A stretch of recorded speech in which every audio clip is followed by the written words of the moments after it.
Hello and welcome to Tricks of the S-Trade channel. Today is the 20th of June 2018, and we're actually going to be putting this video up on Tricks of the S-Trade 2 because we do not know if we're going to be uploading any more videos to Tricks of the S-Trade. And over the past couple, I think, of months and weeks, we've always been telling people who are interested in the truth that they should subscribe to Tricks of the S-Trade 2 because we do not know if a channel, Tricks of the S-Trade, is going to be shut down by the Vatican because they've landed 2 strikes on that particular account or channel rather. So like we've always said, if you've been on Tricks of the S-Trade for a long time, we've always said that we're not really interested in the number of subscribers. So even though Tricks of the S-Trade 2 presently just has a few subscribers right here, we're really not interested in the number because what we care about is the truth.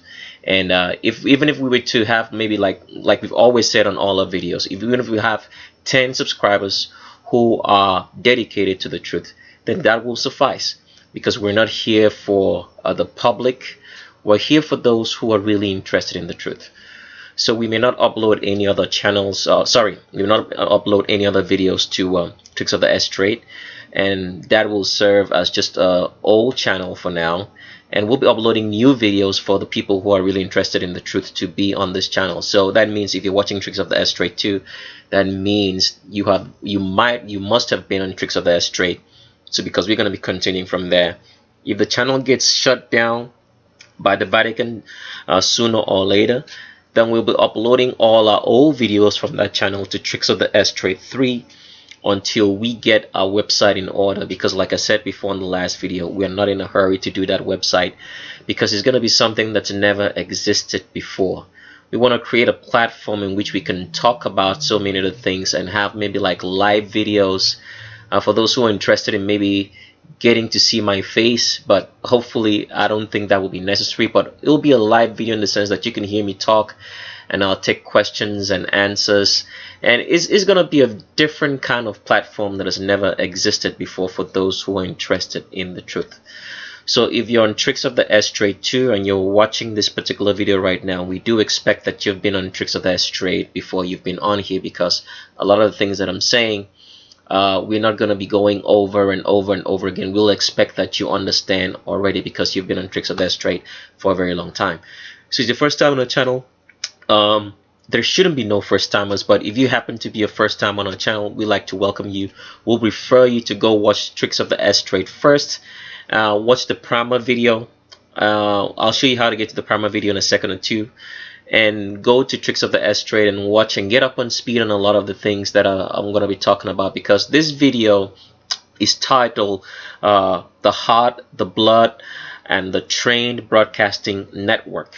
The reason why the title is that way is because what I'm going to be saying on this video is something that I started sharing on the video called The Curse of Veganism. That means if you're trying to be vegan, we explained on that particular video that it was a curse. So we would expect that you must have watched that particular video before you got on this particular video to watch it. So in any case, I'm always going to point everybody to the primer video because it's the most important video, just in case there happens to be a subscriber on Tricks of the S-Trade 2 who's never been on Tricks of the S-Trade, so they can have a basic foundation of how to watch your videos and get along with it. So let me point you guys, if you're a new subscriber, to the primer video first, which you ought to watch before you continue watching this video. For first-time subscribers, the primer video will be the oldest video on this particular channel. It has a playlist called Primer. So if you get on Tricks of the S-Trade, you'll still find the playlist Primer. If you get on Tricks of the S-Trade 2, you'll still find the playlist also called Primer. So when you click on a video, and I mean on any video that we have, there is a link in the description section. I'm going to show you where that link leads you to. But for the first-time subscribers, we advise that you watch the primer video called Primer right here, and there's other like 3 or other videos on the playlist which we suggest that you should watch also before you can continue watching any of our videos. Otherwise, you're not going to be understanding what we're saying. You're not going to have a firm foundation to understand what the videos are all about, and you're going to have a lot of unanswered questions, and it'll lead you into so many ways. And besides that, we always advise that you get our book, which is the most important thing that you should get in from watching any of our videos. The book is the most important thing because we've condensed all history and so much information. Because when we get to make the videos, like for example, this video is going to be a very long video, so we don't like making long videos. And secondly, on the videos we can talk about things exhaustively enough because of the length of time.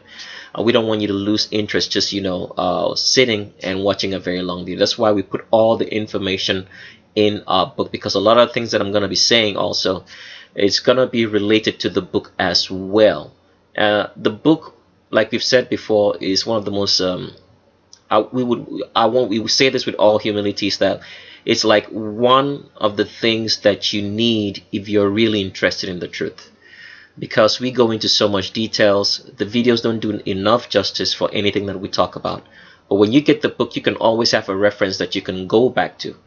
But since we're making videos, we may have so many videos, and the videos we can go into in-depth detail because there are certain things we can't talk about on the videos for the mere fact that the Vatican is going to censor it, and they're going to say that they're going to come up with so many other ways to say that we are not saying things properly, or we are harming the population, or we're harassing or bullying people. They have so many excuses for censoring free speech.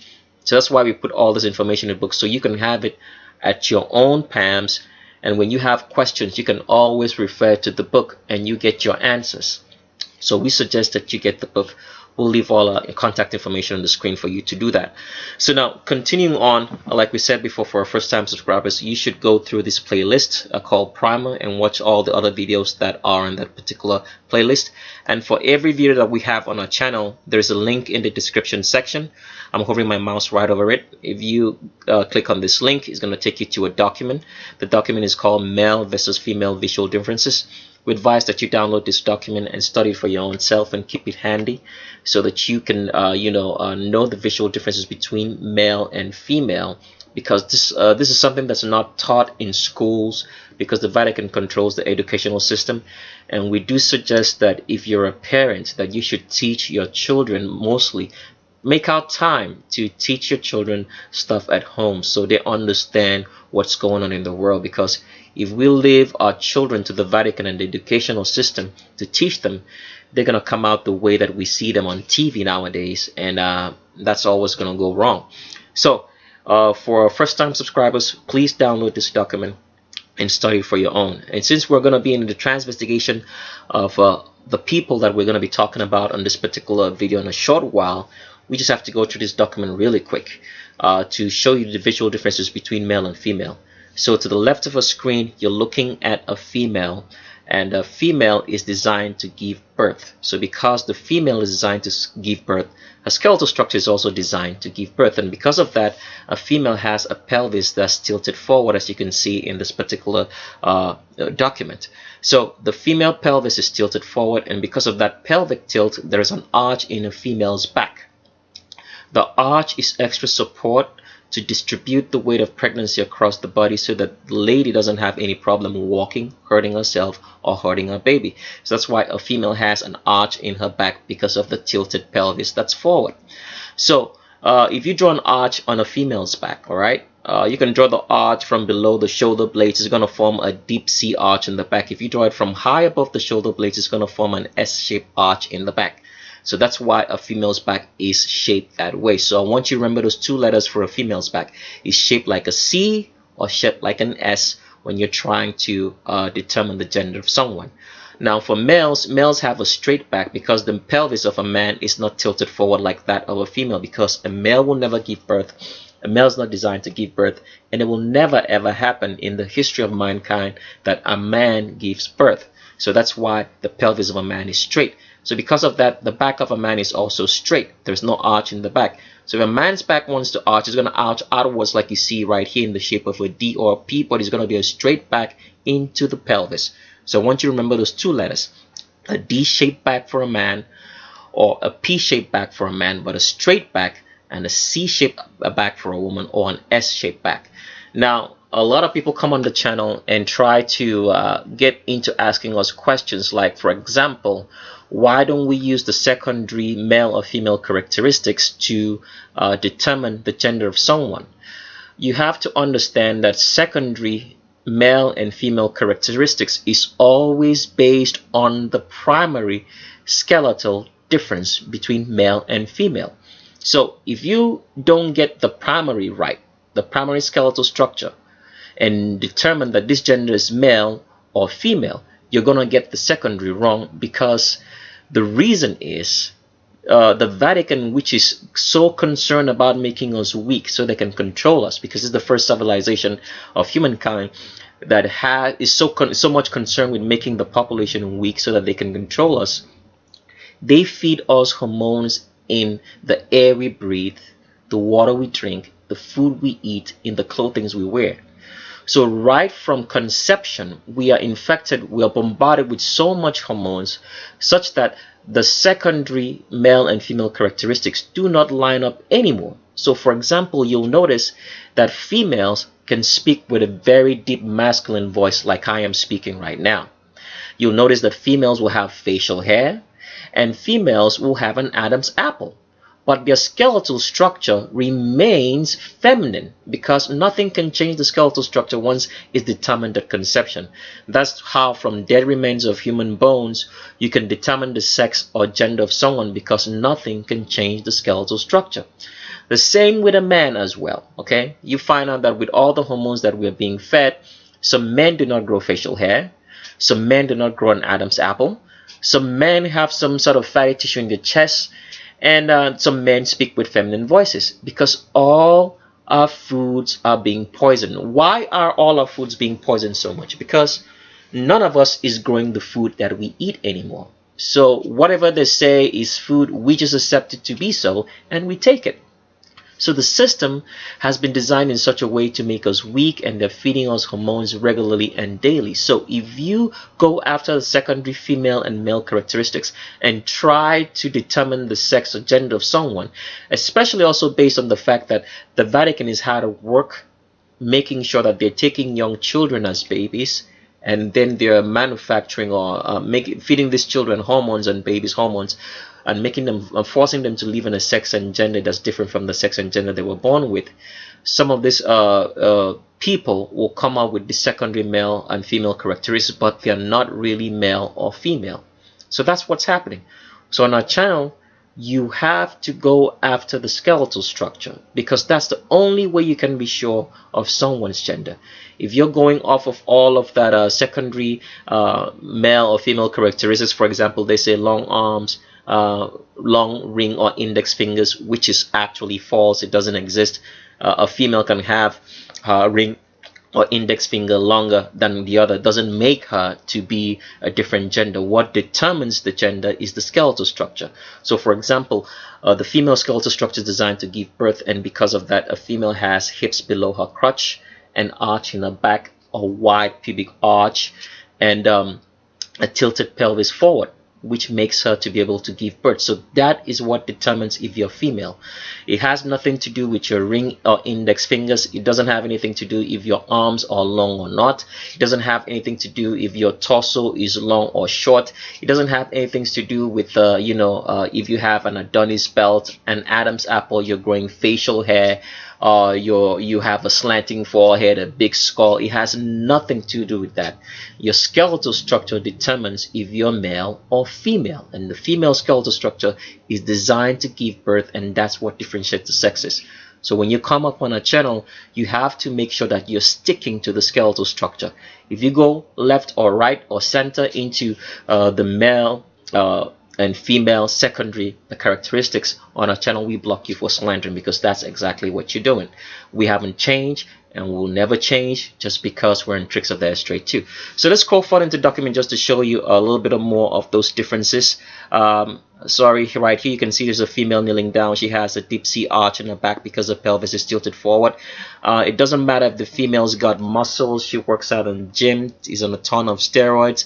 Nothing can change the skeletal structure of a male to female or female to male. There's always going to be an arch in the back for every woman and a tilted pelvis forward, because that's what makes you female and gives you the ability to give birth. So your size doesn't matter as well. It doesn't matter if you're tall or short. There's nothing that can change the skeletal structure, except maybe you have some sort of let's say for a female, you had some sort of accident or spinal injury. But regardless, you're still going to have a pelvis tilted forward, and your hips are still going to be below the crotch. So regardless of size, you're looking at a female right here. She's a big female to the left of her screen. She has an arch in her back and her pelvis is tilted forward. Another female to the right of her screen, arch in her back and her pelvis is tilted forward. A muscular female here, and still the same thing goes on. Arch in her back, and nothing can change the skeletal structure. So let me go play you guys a clip to know exactly where the location of a female hip is at, so we can continue on with this particular video. So here is the clip that I want to play, and playing this clip shows you how females are measured into clothes and how their hips are measured, so you would know. The female hip is always going to be below the crotch. It's below the crotch so that the hips can be out of the way when a female is about to give birth.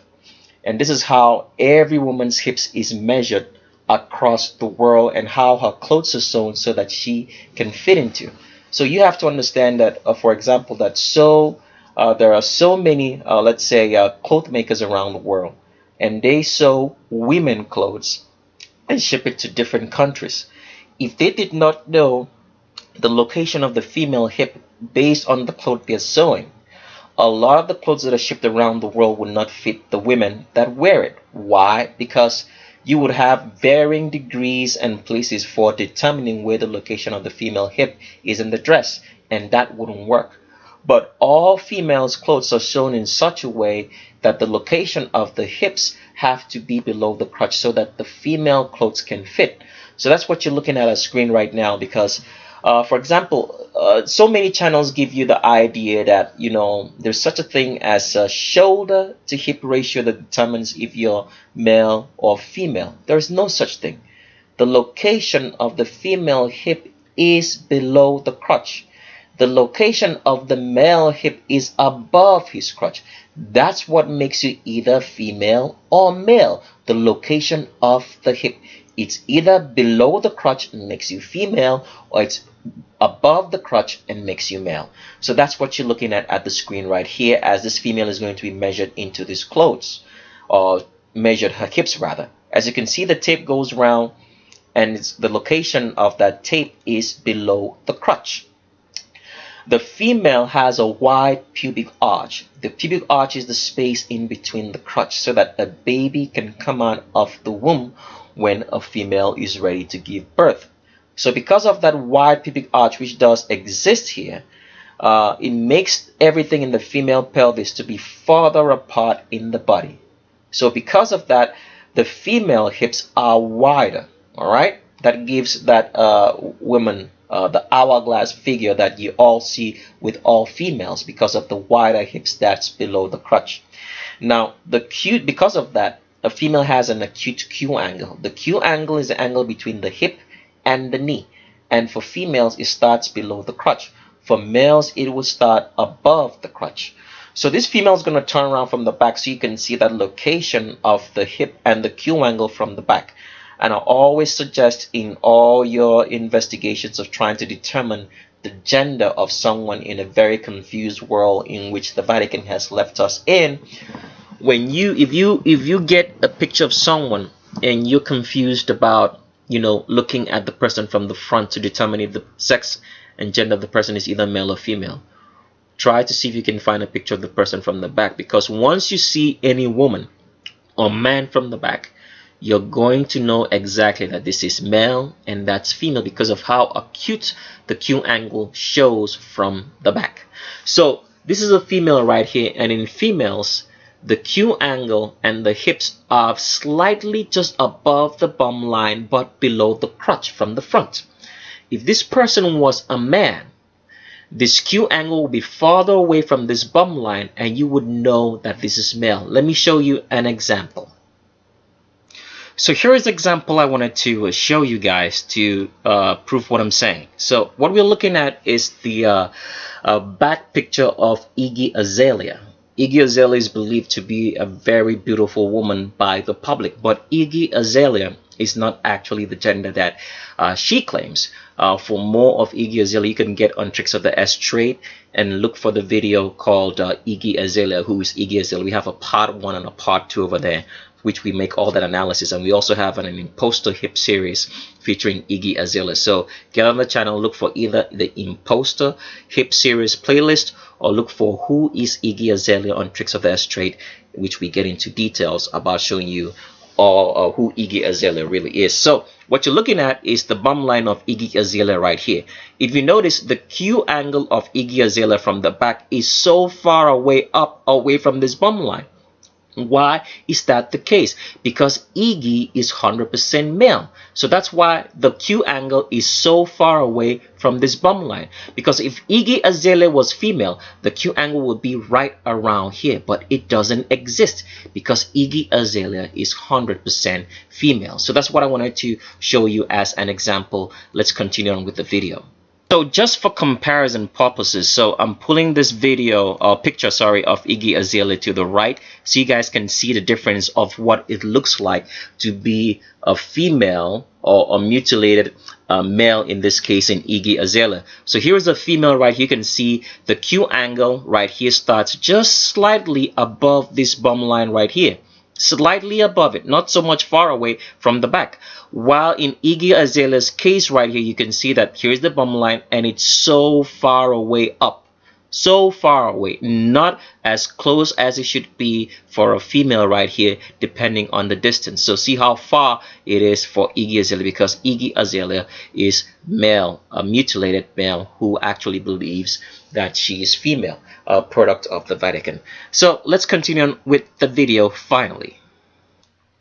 So the people we're featuring on this particular video today happens to be people from the Trinity Broadcasting Network.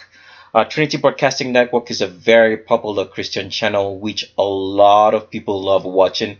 I myself, I used to watch Trinity Broadcasting Network as well. But getting to find out that, our lives have been controlled by the Vatican from the get-go, right from the day that we're born till the day we die. We've looked into so many different things and trying to make those people who are interested in the truth to know that a lot of the deceptions that's going on, that's planned by the Vatican against us. Because the Vatican is so much interested in controlling us and controlling our mindset. Because I've talked about the fact before that a man's mind is the most powerful tool in the world. And through history, through what they say, what we read, and what we hear, our minds are controlled. And I've talked about the fact before that the end game here is to make sure that you pick a side. It's a fight for your souls. So the fight is going to make you choose if you're going to choose God or you're going to choose, the devil. And a lot of people are not aware of this. They're living in a very deluded world, and they're not understanding what's going on around them because they're only fixated on what they see. And some people are very, very, afraid of the Vatican as well. Very, very much afraid of everything. And I have to make you understand that if you're living in fear, because the only person that we are asked to fear according to the Bible, which is the most beautiful piece of, work that has been ever, the greatest book of all time that has ever been written. The only person that the Bible tells us to fear is God Almighty. So, but a lot of people are living in so much fear such that they can't even dare to, stand up for what they believe in. And it begs to ask the question, if you can't stand up for what you believe, what do you really believe then? Because if you love someone, this is the best way I can put it. If you love your daughter, your son, a girlfriend, a boyfriend, a husband, a wife, you're always going to stand up for them if it's someone you love, all right? So if you say that you love the truth, why are you so afraid? Why are you living in fear? Because you have no reason to be afraid of the Vatican. You have no reason to be afraid of a man. The only person you should be afraid of is God Almighty. And let me show you something very particular in the Bible, speaking about fear, that's going to make that made me understand that none of us should be living in fear of anything, because once you live in fear, you're living in unbelief. And let me show you that. So here's a portion of the Bible that I read one time while doing so many studies, studying history and everything else. And it's from Revelations chapter number 21. I'm reading from the Geneva Bible. I'm reading from chapter number 2. It says in verse 8, chapter number 2 of Sorry, did I say chapter number 2? I'm sorry, let me rephrase that. I'm reading from Revelations chapter number 21. And we're going to read from verse 8. So I say that again. I'm reading from Revelations chapter number 21. And I'm reading from verse 8. Chapter number 21, Geneva Bible. And I'm reading from verse 8. Okay? It says, "But the fearful and unbelieving, and the abominable and murderers and whoremongers and sorcerers and idolaters and all liars shall have their part in the lake which burneth with fire and brimstone." Now, I've talked about the fact before, when you get a book, we get into full explanation of making you understand that fire and brimstone, the lake of fire that we hear, that the Bible talks about, is what you're seeing in the volcanic eruptions that's going around what they call the second Pacific Ring of Fire. We explain that very much well in our book, so you get to understand that the second Pacific Ring of Fire indicates a lake of fire, as the Bible talks about, that the fearful and unbelieving and the abominable and murderers and whoremongers and sorcerers and idolaters and all liars shall have their part in the lake which burneth with fire and brimstone. Now, why am I reading this particular portion of the Bible to you? Is because of the people who are afraid. Because there are some people who are so much afraid of the truth that they're not even going to make an attempt. Because I always tell this, I'll say this to a lot of people. I'm not saying that you should go around, trying to force people to listen to you. All right. But when you have a chance, all right, to speak, maybe someone asked you a question, is trying to get an answer for something, you should not be afraid to tell them the truth. You should not be afraid of how they're going to be looking at you. You should not be afraid to stand up for the truth at any point in time. Now, I'm not saying you should be stupid. I'm saying that you should have a plan, because that's what the Bible always talks about, that you should always be ready to give a good word. So that means you should always have a plan. I'm not saying be stupid, but have a plan when you're starting to speak the truth. Know how you're going to you navigate that discourse so somebody understands what you're trying to talk about. You shouldn't go talking to everybody and anybody, because some people don't just need the truth at all. It's for those who are interested in truth, because there are so many people seeking the truth. So you shouldn't be afraid to do what's right for the truth. Have a plan. Always have a plan, and do not be stupid. So another reason why I'm reading this portion is because when you read this portion, you notice that the Bible here in the book of Revelations doesn't even talk about that the first person that's going to be thrown into the lake of fire is going to be the devil. So because let me explain this for you. Let's say you have maybe 5 cents and you have 10 cents and you have 25 cents in your hands, right? And you have 1 cent also. And you have a small savings box, okay? If the 1 cent is the first coin that you put into your, let me say a piggy bank. Let me put it right, a piggy bank. And you drop a 1 cent into your piggy bank. The piggy bank, the 1 cent is going to fall right deep inside. It's going to fall right into the bottom of the piggy bank. So I hope you understand what I'm saying so far. So I say that to explain this particular portion of Revelations chapter number 21 from verse 8.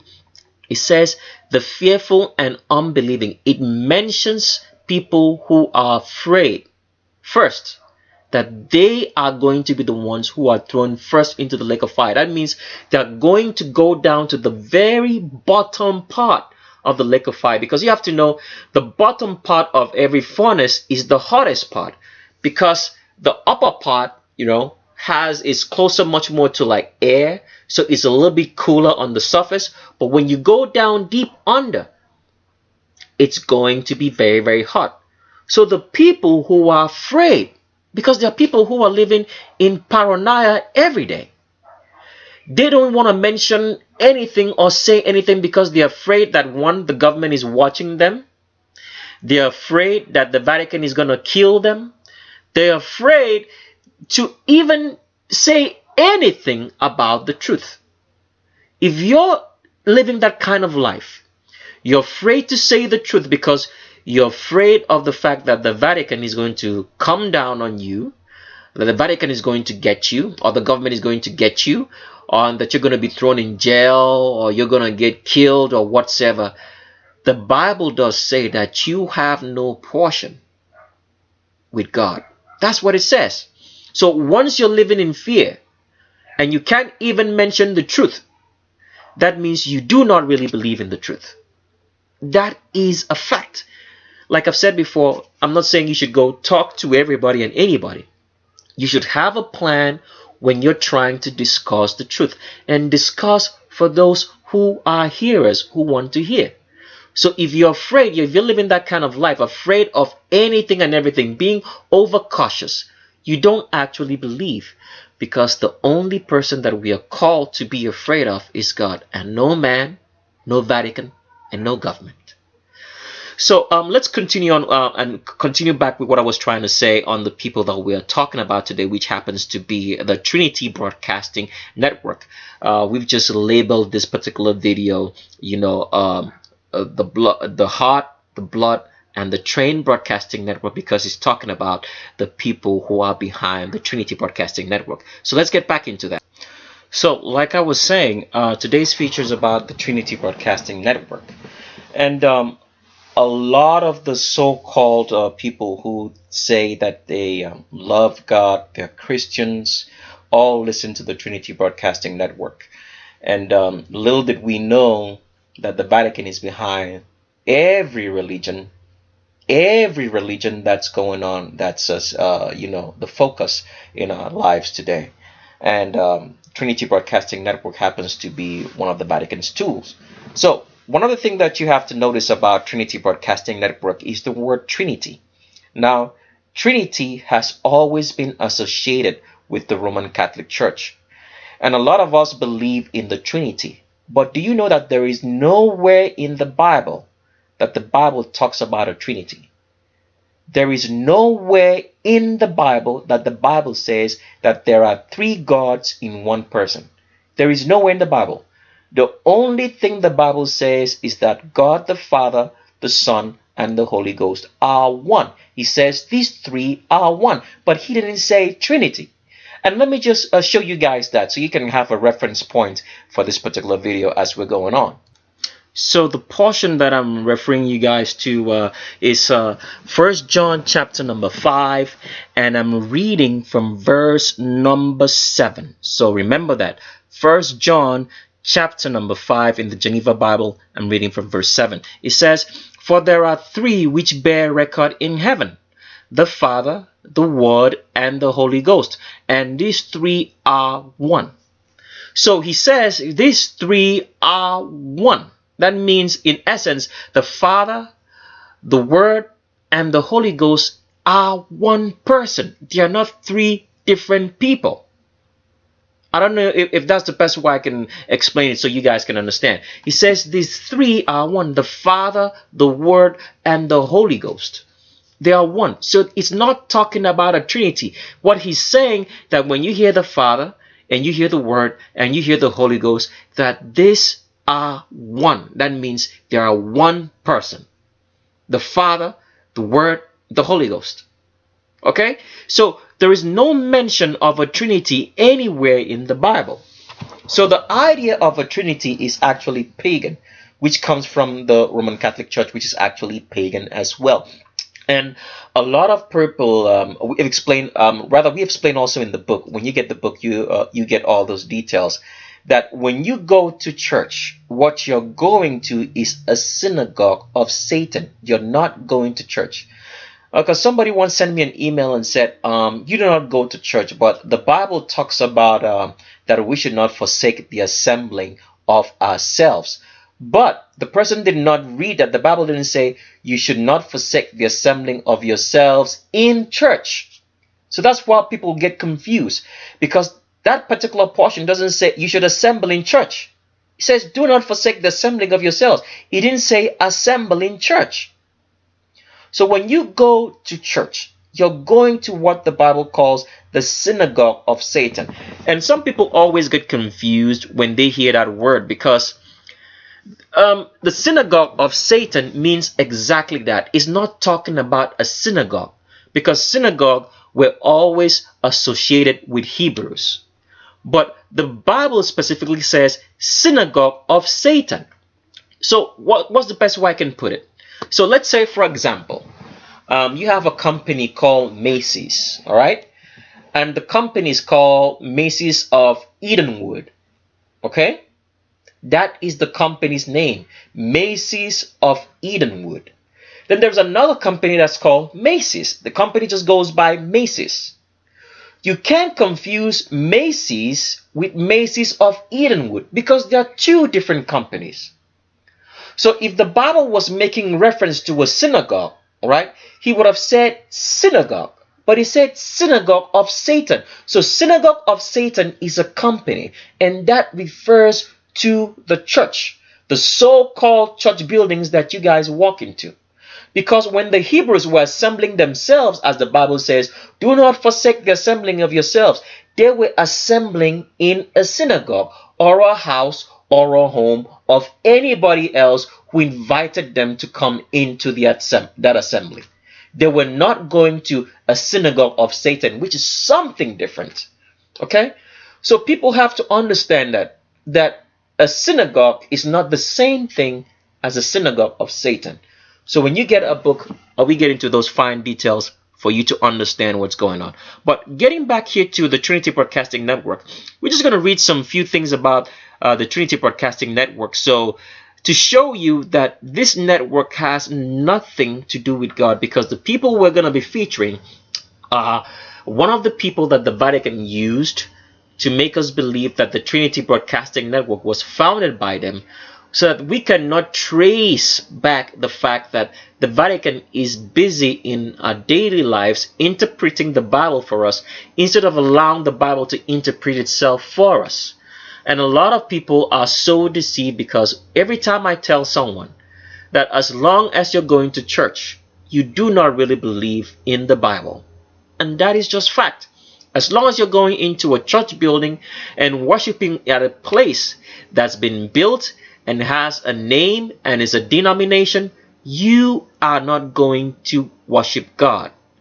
That's the reason why you've been in that particular position. You've been praying for so long and your prayers are not answered, because you're in the synagogue of Satan. The sooner you realize that and wake up to this reality, the better for you if you say that you're actually a believer. So let's get into the Trinity Broadcasting Network official stats here from this Wikipedia page, which a lot of people hate the fact that I love using Wikipedia. But Wikipedia, as we know, is controlled by the Vatican. But regardless, we're still going to use what they've told us, because they want us to believe in all these false histories that they create, so that we can believe in whatever they want us to believe. Because like I've told you before, history is whatsoever you see, read, or hear, and history is used to control you. So right now, the Vatican is going to give us a false narrative of a Trinity Broadcasting Network. Some people are going to read and believe that, and they'll believe that Trinity Broadcasting Network is actually doing the work of God. And you know, the devil is, let me just make people understand this. The devil is a very intelligent being. All right? Very, very intelligent. So do not think for a second that the devil is not intelligent. He's a very intelligent, black, woolly-haired man. He is. All right? But here is the problem that the devil has. The devil is a created being. And all created beings cannot have more knowledge than the person who created them. So let me give you a typical example. Let's say that you are, some sort of, engineer, all right? And you created a very intelligent car. There is no way in the world that that car can have more knowledge than you who created it. So that's just the way life works. The devil is very, very intelligent, but he cannot be more intelligent than the person who made him. Does it make sense? So all this is how the Vatican, uses. The Vatican structures so much intelligence into a lot of the things to control your mindset, for the devil. Because like I've said before, when you get on a channel, you're going to hear a lot of things. You're going to hear about the myth of white supremacy, or the myth of whiteness, that being white is not a race, is not a color. It only means that you have a lack of melanin. If you're interested in that, get on the channel Tricks of the S Straight and look for the Myth of Whiteness playlist and play all that. You probably hear the fact that we're all black on this channel, which is the truth. You'll probably hear the fact that black people are degraded everywhere in the world. And you hear about the Vatican as well, and so many other things. Like I've always said, do not get lost in all of that information, because the whole emphasis is trying to make you understand that all the information that we present and we're making you come to the reality of is trying to make you choose a side. Is a fight for your souls. So do not get lost in that. Always know that the whole information that you're hearing is making you choose a side, because your soul is the most important thing in this world. And that's why all these lies and deception are created, to make you pick a side. So let's get back into reading some of these fine stats from the Trinity Broadcasting Network. Like I said before, this is going to be a long video, so if you can't sit through a long video, do not attempt to watch this video at all. Just stop and just exit. So it says that the Trinity Broadcasting Network is an international Christian-based broadcast television network operating as an independent entity. TBN is also the world's largest religious television network. TBN was headquartered in Costa Mesa, California until March 3, 2017. Now, that's the Vatican Code of Numbers right there. If you're interested in the Vatican Code of Numbers, get on the channel on Tricks of the S Straight and look for the video called the Lisa Lopes or Lisa Lopez video, spell L-O-P-E-S, or look for the playlist called Vatican Code of Numbers. I'm not going to get into too much detail on that. And if you want to get the best information on the Vatican Code of Numbers, then get a book. I still suggest, I still say it every day, is one of the most important books that you'll ever have. Because we believe that we made people, we've put all our hard work together to make people to understand their world better, and the book is going to help you. So if you're not getting the book, you're missing out on so much. We're not just trying to sell you a book. Like we've always talked about in so many videos, it's not just a book, it's a concealed mystery. Do not be a fan. That means you're just watching history, reading and hearing it as we're speaking right now. Become a player. Own it. All right. Okay. So let's get back into this. It says TBN was headquartered in Costa Mesa, California until March 3, 2017, when it was so highly visible Office Park. The broadcaster will retain its Tustin facilities, auxiliary studios, facilities are located in Irving, Texas, Hendersonville, Tennessee, Gadsden, Alabama, Decatur, Georgia, Miami, Florida, Tulsa, Oklahoma, Orlando, Florida, and New York City. TBN broadcast programs hosted by a diverse group of ministries from evangelical, traditional, Protestant, and Catholic denominations, nonprofit charities, Messianic, Jewish, and Christian media personalities. You see how they hide this stuff right here? Right? They just, and look at how they mention this. I want you to pay specific attention, all right? They put it somewhere down the line so that you don't understand that it's the Roman Catholic Church that runs everything. So when you go, when you scroll further into this particular history about TBN, it says the Trinity Broadcasting Networks was co-founded in 1973 by Paul Crouch and Assemblies of God ministers. So that means Paul Crouch, who founded TBN, came from Assemblies of God.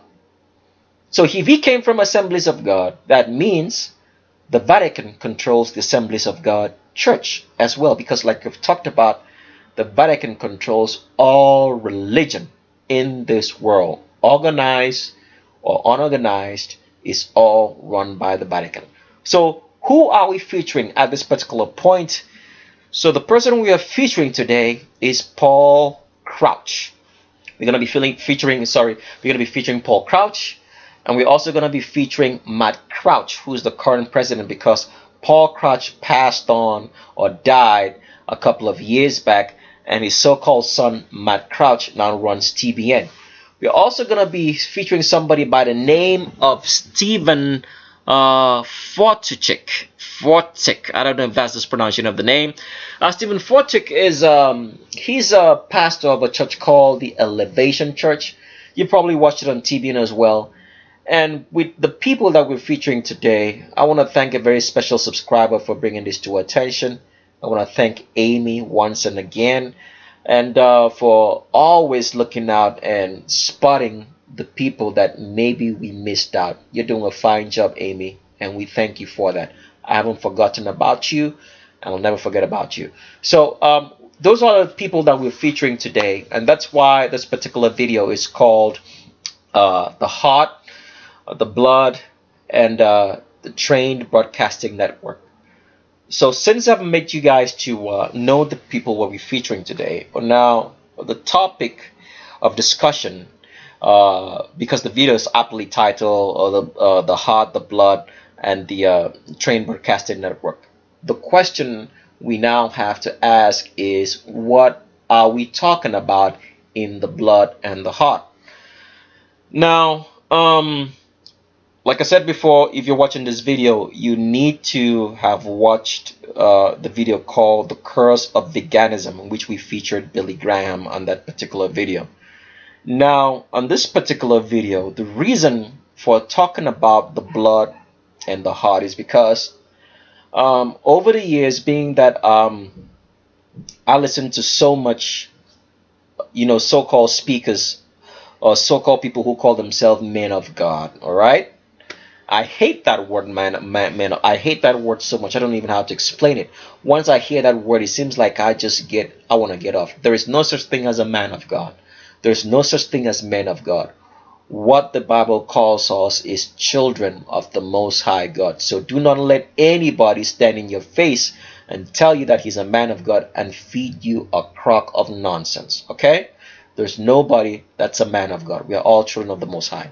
So getting back to what I was saying, when I was, listening to a lot of preaching, and because I was always very fascinated by the Bible, I was also I've always said this before, I was very, very fascinated about life, trying to understand life.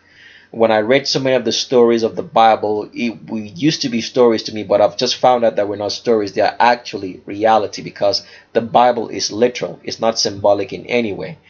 The Bible only uses language when it's trying to describe something in the future that the writers of the Bible or the people whom God was showing these things to did not have words in their own time to explain it, and they would use some sort of language which to us looks like it's some sort of symbolism. The Bible is literal from Genesis to Revelation. It's not symbolic in any way. So getting back to what I was trying to say, listening to so many speakers and being fascinated with life, trying to understand what does it mean to be alive, what makes us alive, because it's one of the most basic questions that I always ask. What makes you alive? Can you spot the thing? Can you identify what makes you alive, besides the fact that we have the symbolisms of life? For example, that we breathe, we get up, we eat. What makes us alive? What is the real you? Can anybody see and touch that? Because nobody can explain what makes us alive.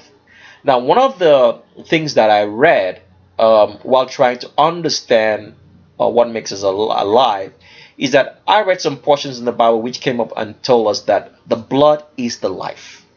And I never used to understand it. Why would the Bible say that the blood is the life? When the Bible says the blood is the life here, it's in reference to anything that's an organism living in this world, that it's the blood that is the life of that living organism. Because as human beings, we are not just flesh and blood. We also have what they call a soul and a spirit. The soul, as according to the so many people that I've heard and I've listened to, They say that the soul is the seat of your emotions, your mind, your intellect, where you make judgments and everything else, and that the spirit is what belongs to God. It's either dead or alive. Dead if you've not received Yehoshua and you do not accept him as God, then you're dead.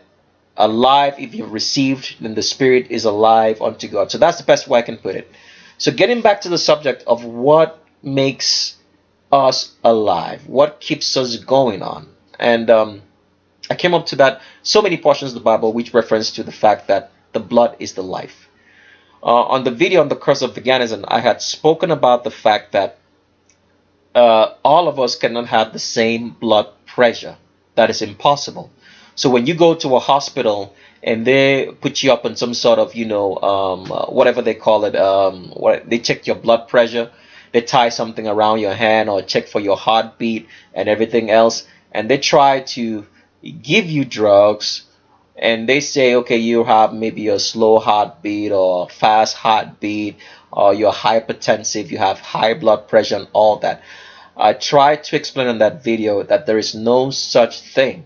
And so this video is still going to be a continuation of that explanation, so people can really get the understanding to know that the Vatican has so much confused us, so much deceived us, and has turned the whole world into lab rats in which they make money from. And this is the reason why we are making this particular video today, to make you understand a lot of things about your blood and your heart. So let's get into that. So what you're looking at on the screen right now is a couple of portions of the Bible which I'm trying to make you understand how the story of trying to understand what's so particular that makes us alive, that keeps us going on, in which, the medical world, which is run by the Vatican, has twisted so much that we do not have an understanding. But like I've said before, the Bible has all truth. So if you're interested in the truth, the very first book that you should read is your Bible, especially the Geneva Bible and the King James Bible in specifics. So when studying the Bible, you find out that the Bible lays so much emphasis on the blood. So for example, when Yehoshua died, the Bible speaks about his blood, that his blood, came over as an atonement for our sins. Okay, the Bible also talks about, it always laid emphasis on that whenever there was something wrong, whenever the children of Israel did anything wrong, they would have to bring a sacrifice, and the sacrifice was always atoned with the blood of either calves, goats, sheep, or whatsoever animal that God decided should be used. Their blood should be used for the atonement of the children of Israel. And God always laid emphasis on the fact that nobody should eat meat with the blood. So I read a lot of this, and I still couldn't understand what is so particular about the blood that God lays so much emphasis on. And when reading, God would always say, that the life of the being is in the blood. So nobody should eat the blood. So if you got an animal and you were trying to eat it, you have to drain the blood out, maybe either by frying it or just, making sure that the blood of the animal is drained out before you eat it. You should not eat the life of any animal with the blood intact. So, and all this leads to the point that the blood has a direct linkage to the next few statements I'm going to make, because the reason is this: in the medical world, we've been made to believe that our heart keeps us alive. That means your heart, for example, pumps blood through your whole body, and so when your heart stops working, it's not pumping blood anymore, then you're dead. So we've been made to believe that the heart is what keeps us alive, the human heart. And let me just show you a picture of that so you guys can know specifically what I'm saying to understand. So what you're looking at right here is the human heart. And this is what in the medical world we've been made to believe that keeps every living organism or every living animal alive.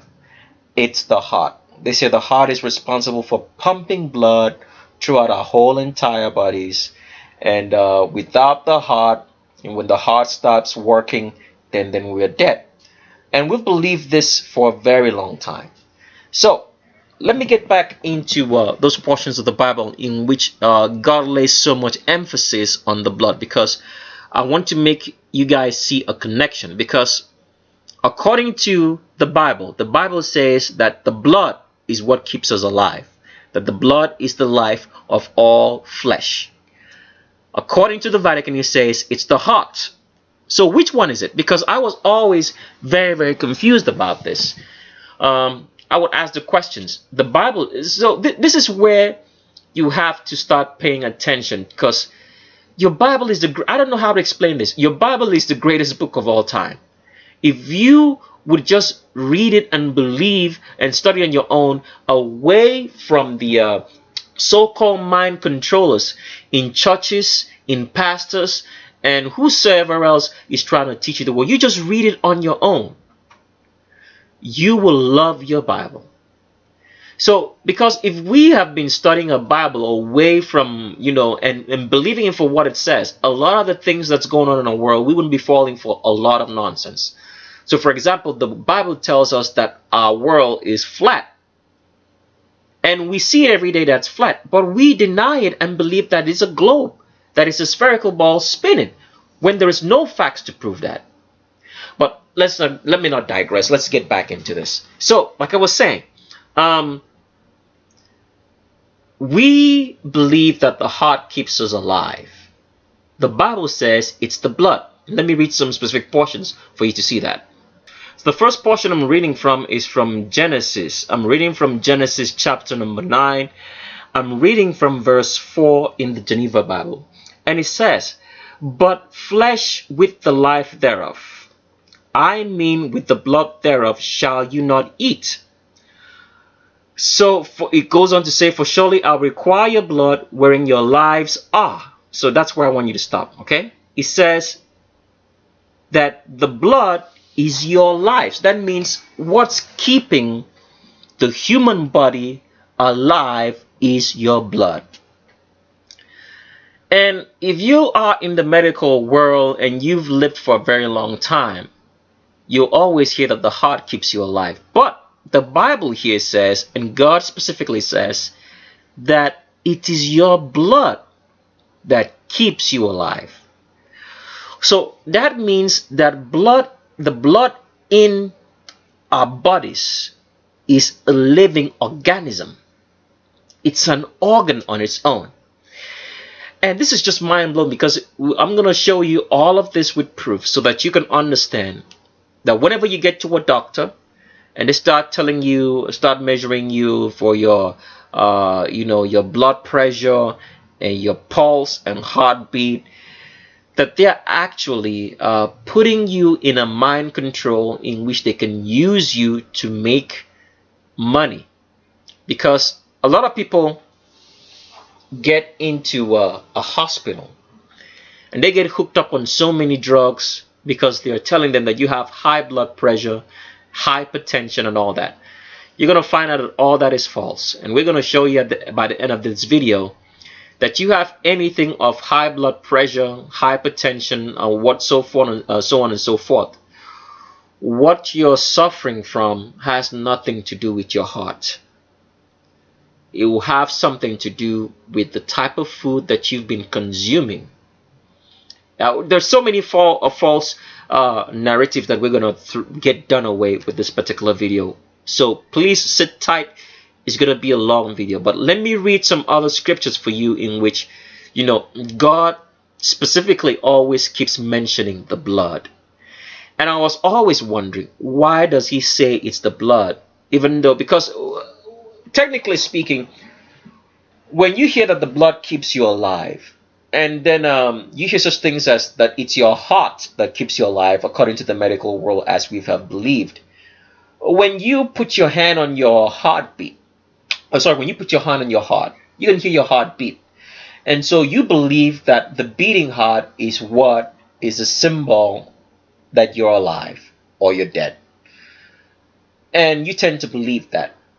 So at this particular video, you're going to find out if it's true or not, just based on what we're going to narrate, because we're going to put this particular words from the Bible that we're reading to the test in reality, to see what the real science talks about what the blood actually does.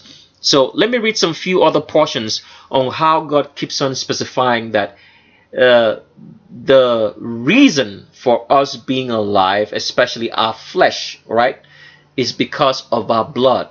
So that means from now on, by the time we get done with this video, you're going to be paying specific attention to your blood, in what you eat, and the type of electrolytes you consume, and every other thing, so that you do not get hooked on drugs that's going to give you a lifetime dedication to keep on taking those drugs to be alive, because the Vatican wants you to believe that your heart keeps you alive instead of the blood. So let's read some few more scriptures before we go on.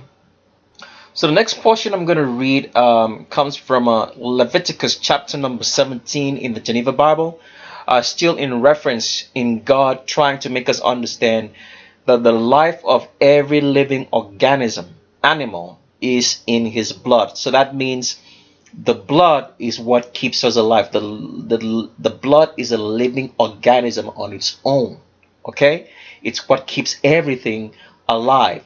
It's not the heart. All right? So it goes on to say here in Leviticus chapter number 17, I'm reading from verse 13 in the Geneva Bible. It says, "Moreover, whosoever he be of the children of Israel, of the strangers that sojourn among them, which by hunting taketh any beast or fowl that may be eaten, he shall pour out the blood thereof, and cover it with dust.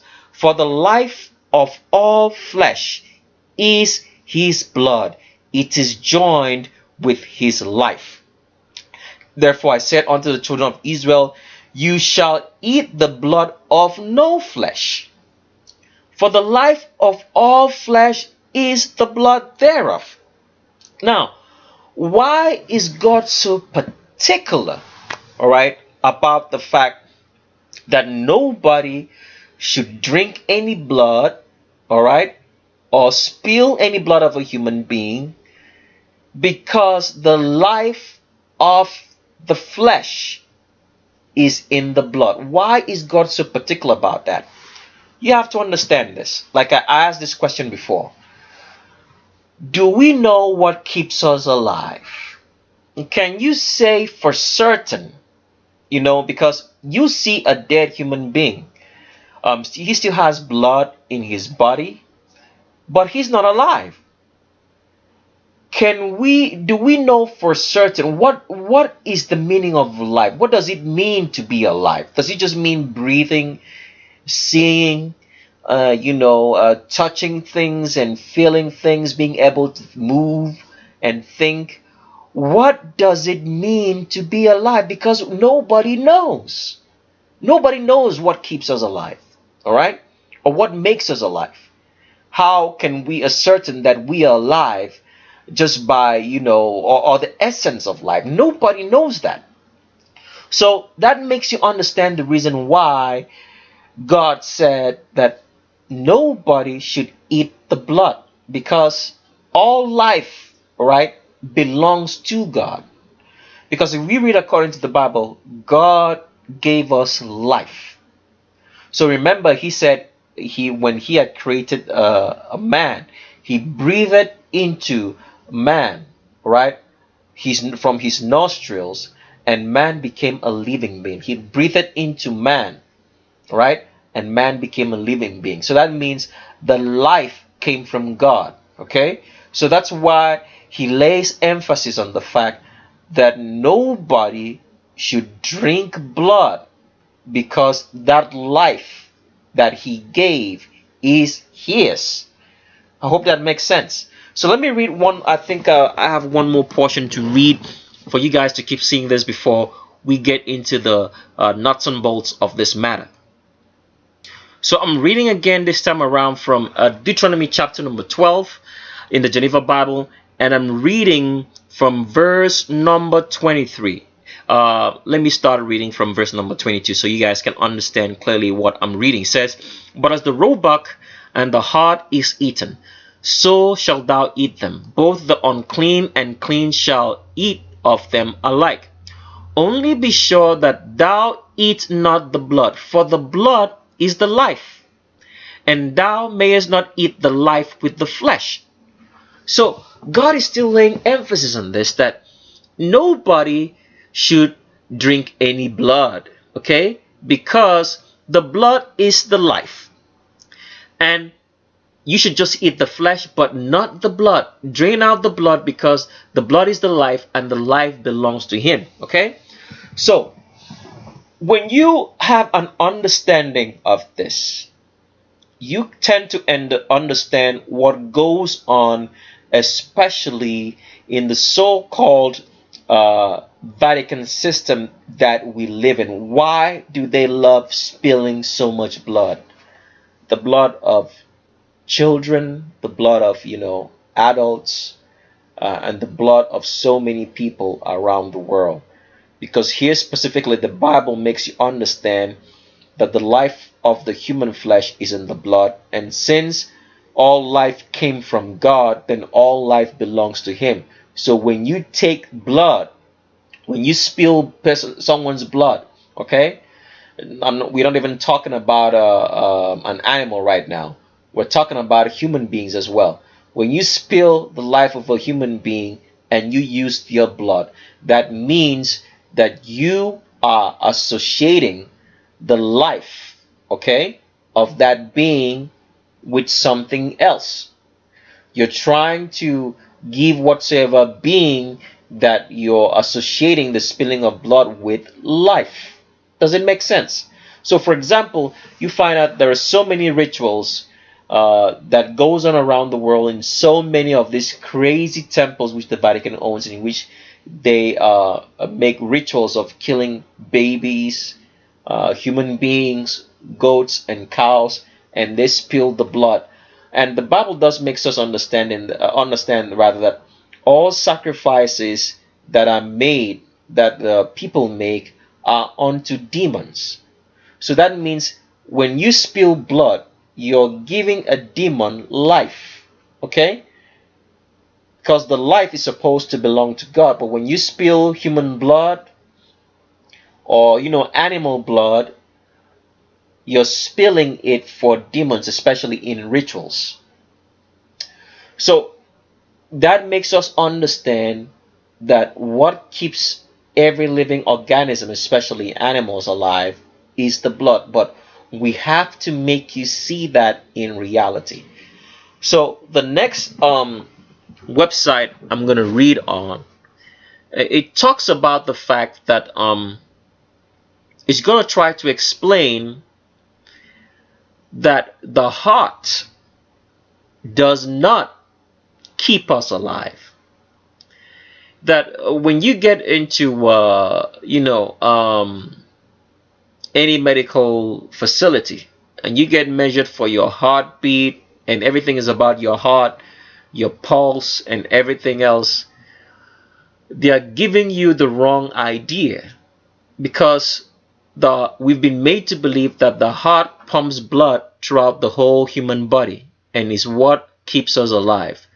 But you're going to find out on this particular website that I'm going to read from, and with common sense, that the heart does not pump blood in your body. The heart has nothing to do with pumping blood and keeping you alive. So I want you to remember those terms very, very well. Listen very clearly. The heart does not pump your blood. When your heart beats, the heart is beating because of something else. It has nothing to do with pumping blood throughout your whole entire body, as we've been made to believe. Now, to start this story, I want to lay a very basic foundation for you guys to understand this. And to lay this basic foundation, I'm going to use a car, all right? Because we all drive cars, and if you're not, let's say, what's the best way to put it? If you've never understood anything about a car, you just drive it. I'm going to use a car to lay an analysis or lay an analogy for you to understand how the human body works, okay? And what's going on, the processes that are going on there to make sure that you are alive, rather. So, for example, I'm going to liken a car to a human being, okay? So let's say the car is you, okay? Now, what happens with a car is this, that a car cannot drive without gas, okay? So a car needs, in this particular explanation, I'm using a gasoline engined car to explain this. So I don't want you to start thinking about battery operated cars, everything, because even though a gasoline operated car also carries a battery, okay? So I'm going to liken you to a car, okay? And likening you to a car, you have to understand that a car does not move if it does not have gasoline. So in this respect, a gasoline would be, let's say, food that you eat, okay? So when you pull up into a gas station, you put, the nozzle of the dispenser inside your petrol tank and you fill it up. In the same way with a human being, petrol tanks, how we fill up would be with food. So when you eat food, the food goes into your tummy, right? So in the same way, when you get stopped at a gas station and you put the pump into your gas tank and you fill it up, it fills the gas tank, all right? Now, from the gas tank, the fuel line takes the car all the way to the engine, all right?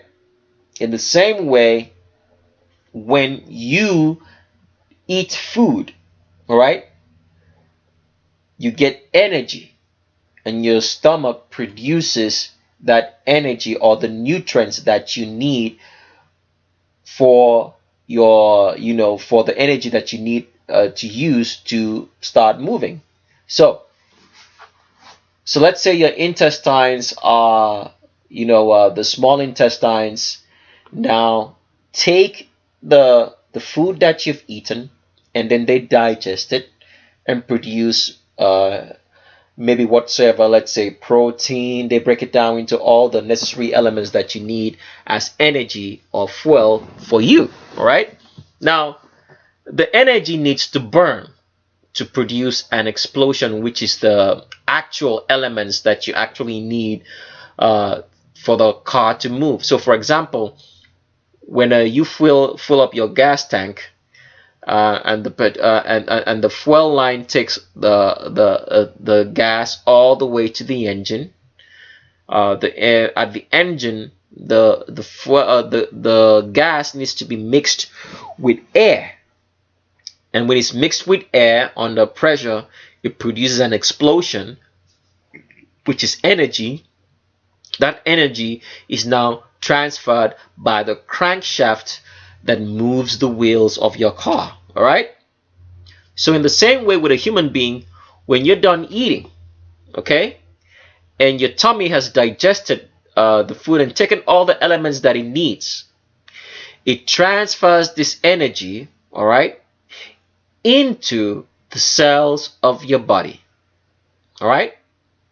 The cells of your body now use this energy, and they move it all the way into whatsoever area, part of your body that the energy is needed for, okay? So, and in this way, the oxygen that's required for this energy to burn and release all these elements into your body comes from your lungs. So when you breathe in through your lungs, you breathe in oxygen, okay? An explosion goes on between the oxygen and all the chemical elements that your tummy or that you've digested through your small intestines and into your blood. And when that explosion comes up, you release gas, and that gas is carbon dioxide, which is the same thing that your car engine produces as wastes. So you breathe in oxygen, there's an explosion that goes on between a combination of all the elements that you've received from your digestion, which is the same as the gas that's passing through your car, and that explosion causes a release of energy, and the waste comes out as the carbon dioxide that we breathe, which is the same thing that's produced in your car. So a car is likening what goes on in the human body. So now the question we need to ask is this.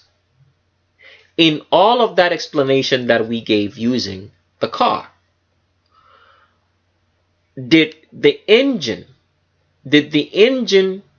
which we would liken to be the heart of the car, is it responsible, all right, for keeping the car driving? Or is it a combination of the energy that's being produced, right, with the mixture of oxygen and gas that's keeping the car running? Or is it the heart at that point in time? So I don't know if you understand that explanation. So what I'm trying to say in essence is this. The engine doesn't keep the car driving, all right? The engine only produces at that point in time energy for the car to drive. Does that make sense? So with that reference, if you understand what we've talked about, then you can understand what the heart is doing. The heart is not what's keeping us alive. It's rather the flow of the blood, all right, that's taking all the energy that's being produced because it's the blood that does everything. The blood makes the digestion possible. It carries the food, the nutrients, and everything that we need to be alive. So the whole entire blood system is like, let's say, it would be the whole entire fuel line of your car. So let's get into this website because I don't want to get too long-winded here so you guys don't lose me. And let's read for you to see what's happening with your heart, to understand that your heart doesn't keep you alive. It's your blood that does. Let's read this. So this article starts off by saying, why shocking a flatline heart can get it going again. You could pause the video at any point in time, copy out this link right there, and go read up on yourself so you guys can understand the deception that has been put upon us by the Vatican when they know the truth, that the heart has nothing to do with keeping us alive, because it's the blood that keeps us alive, just like the Bible has let us know. So we're going to read into this article a little bit, and we're going to show you some specific details. We're going to throw something out here and there. If it's a lie, then we're going to tell you it's a lie. If it's truth, then we're going to tell you it's the truth, because you have to know that the Vatican is involved in anything. So even when they're telling you the truth, they're still going to add a lie in there so you believe them. So let's start with reading this article. Which starts by saying that it's a myth. Shocking someone who has flatline can get their heart started again. Okay? Well, they say it's a myth, but it's really not a myth, because the question we now need to ask is this. Because you see this all the time. Someone goes into cardiac arrest and so forth, and then after trying to give them some sort of CPR, it doesn't work. Then they call the medic team in, and they bring out this, is it called defibrillators or so? I'm sorry if I don't quite remember the name, but I know it has something to do with is it a defibrillator or whatever the name is. They put this onto someone, they open their chest up, and try to give them some sort of electric shock. So the question we need to ask now is this. If the heart is responsible, all right, for keeping us alive, why do you need to electrocute it? So that goes on to show you that the heart has nothing to do with pumping blood, because they're putting an electric shock, all right, into the heart to restart it. So what does that mean? That means what the heart does is produce electric shocks. Okay? It's common sense.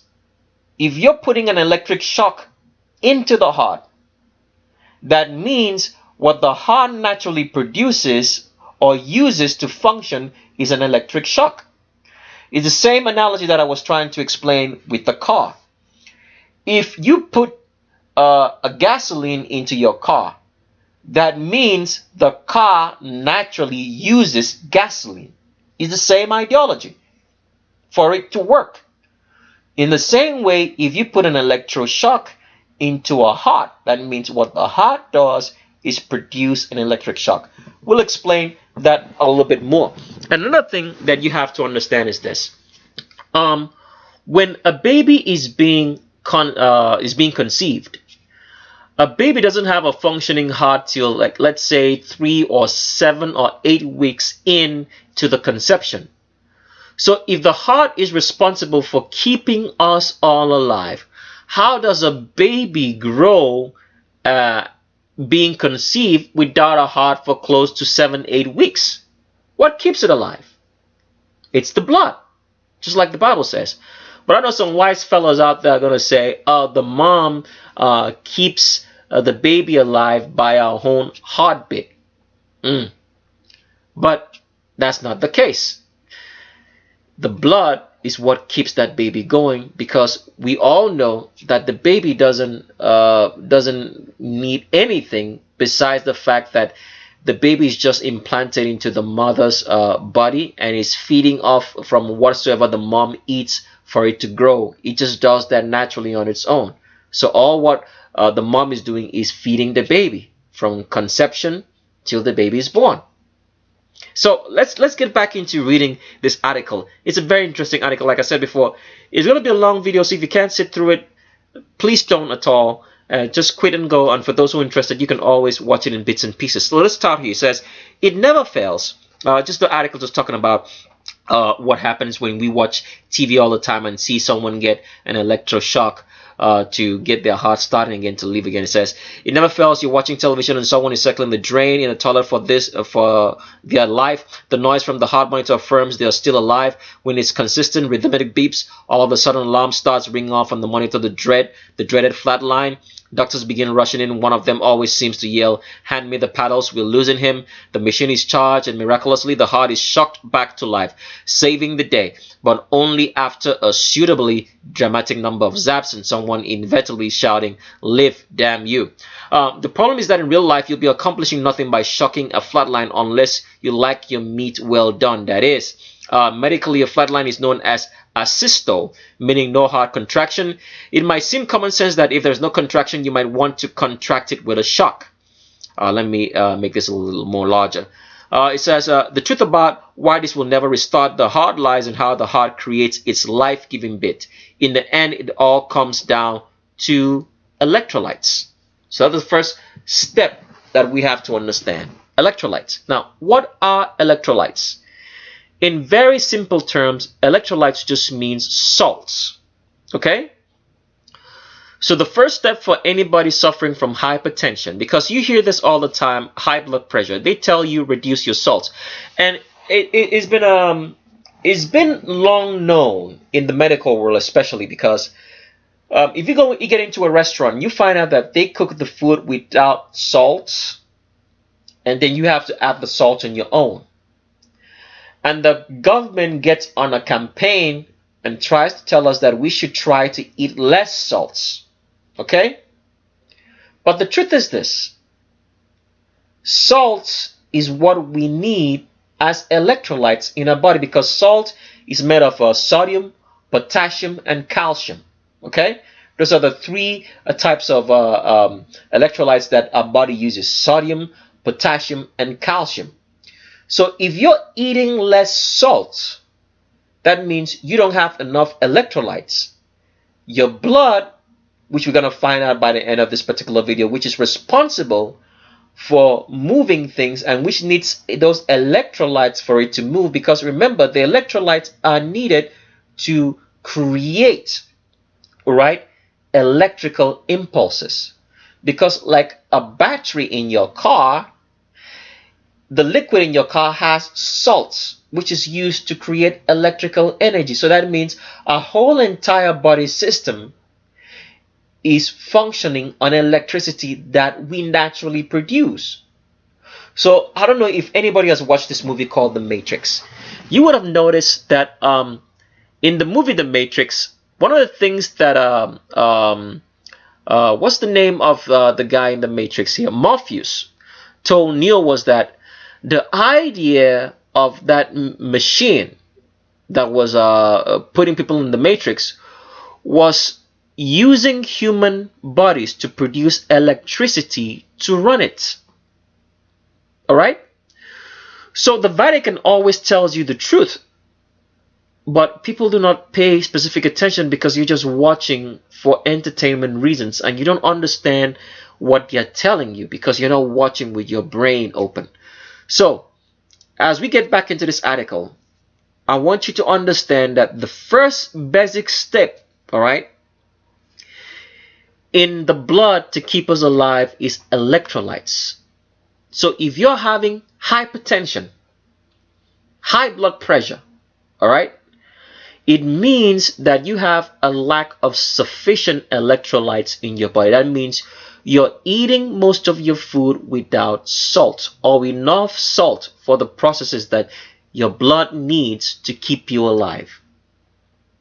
And so when you go to the hospital and they get you hooked up on all these crazy drugs, these drugs are going to supply your body with some sort of weak electrolytes, which is going to take you a while to get off of, in which you could die because you become dependent on it instead of going the right way and eating enough food with salt. You can't eat too much salt. If you eat too much salt, all you just need to do is drink water. It's that simple. You can't eat too much salt. The requisite for too much salt is drink water. So let's get back into reading this article so you can see the lies that we've been told day and night. Now, so let's continue. It says, the heart typically receives approximately 60 to 100 shocks per minute, usually from specialized pacemakers cells in the right upper portion of the heart, known as the sinoatrial node. And let me show you with a picture so you guys can have a clear visual of this. So here is a picture of the heart right here and the sinoatrial node. Now, remember, we talked about the fact that I don't know if I don't remember if I talked about the fact that the battery, maybe you guys don't know much about this. A battery always has a negative node and a positive node. The negative and the positive node is to make sure that when the electrolytes which flow inside the battery, the positive and the negative node will make it produce electricity when the electrolytes flow within the battery. So that's what the positive and negative nodes for. So what you're looking at right here is the human heart. And what you notice right here, like I read before, is what they call the sinoatrial node. So this sinoatrial node here and this other node that's called the atrioventricular node is symbolic of a battery, a positive and a negative node. So that means when the blood flows, the blood carries the electrolytes. The blood is the electrolyte itself, just like a car battery that you could use that carries some sort of liquid. So what happens here is when the blood flows into the heart, all right, maybe we should explain this. Let me keep on reading, then I'll explain this later on using this particular picture. But for now, I just want you to understand that the sinoatrial node right here, the sinoatrial node, is a positive node inside the heart, and the atrioventricular node right here is the negative node. All right, so it's more like a battery, a car battery that has a positive and a negative node, and there's an electrolyte inside the battery. So when the electrolytes flow, the positive and the negative node cause an electrical charge to be discharged. So that's just the best way I can explain it. So let's keep on reading this. We'll come back to this and you'll understand it very, very clearly. So it goes on to say, these specialized cells will naturally create an electrical differential between the inside of the cell and the outside. So what is it talking about here? So it's saying here, the cell here is talking about the blood, all right? So when the blood flows through the heart, all right, it causes a charge between the sinoatrial node and the atrioventricular node, which I showed you guys. And that charge causes an electrical discharge. So let's keep on reading. So I just want you to remember that, because there's a lot of lies in here, but I will keep on explaining so you guys can understand what's going on inside your heart.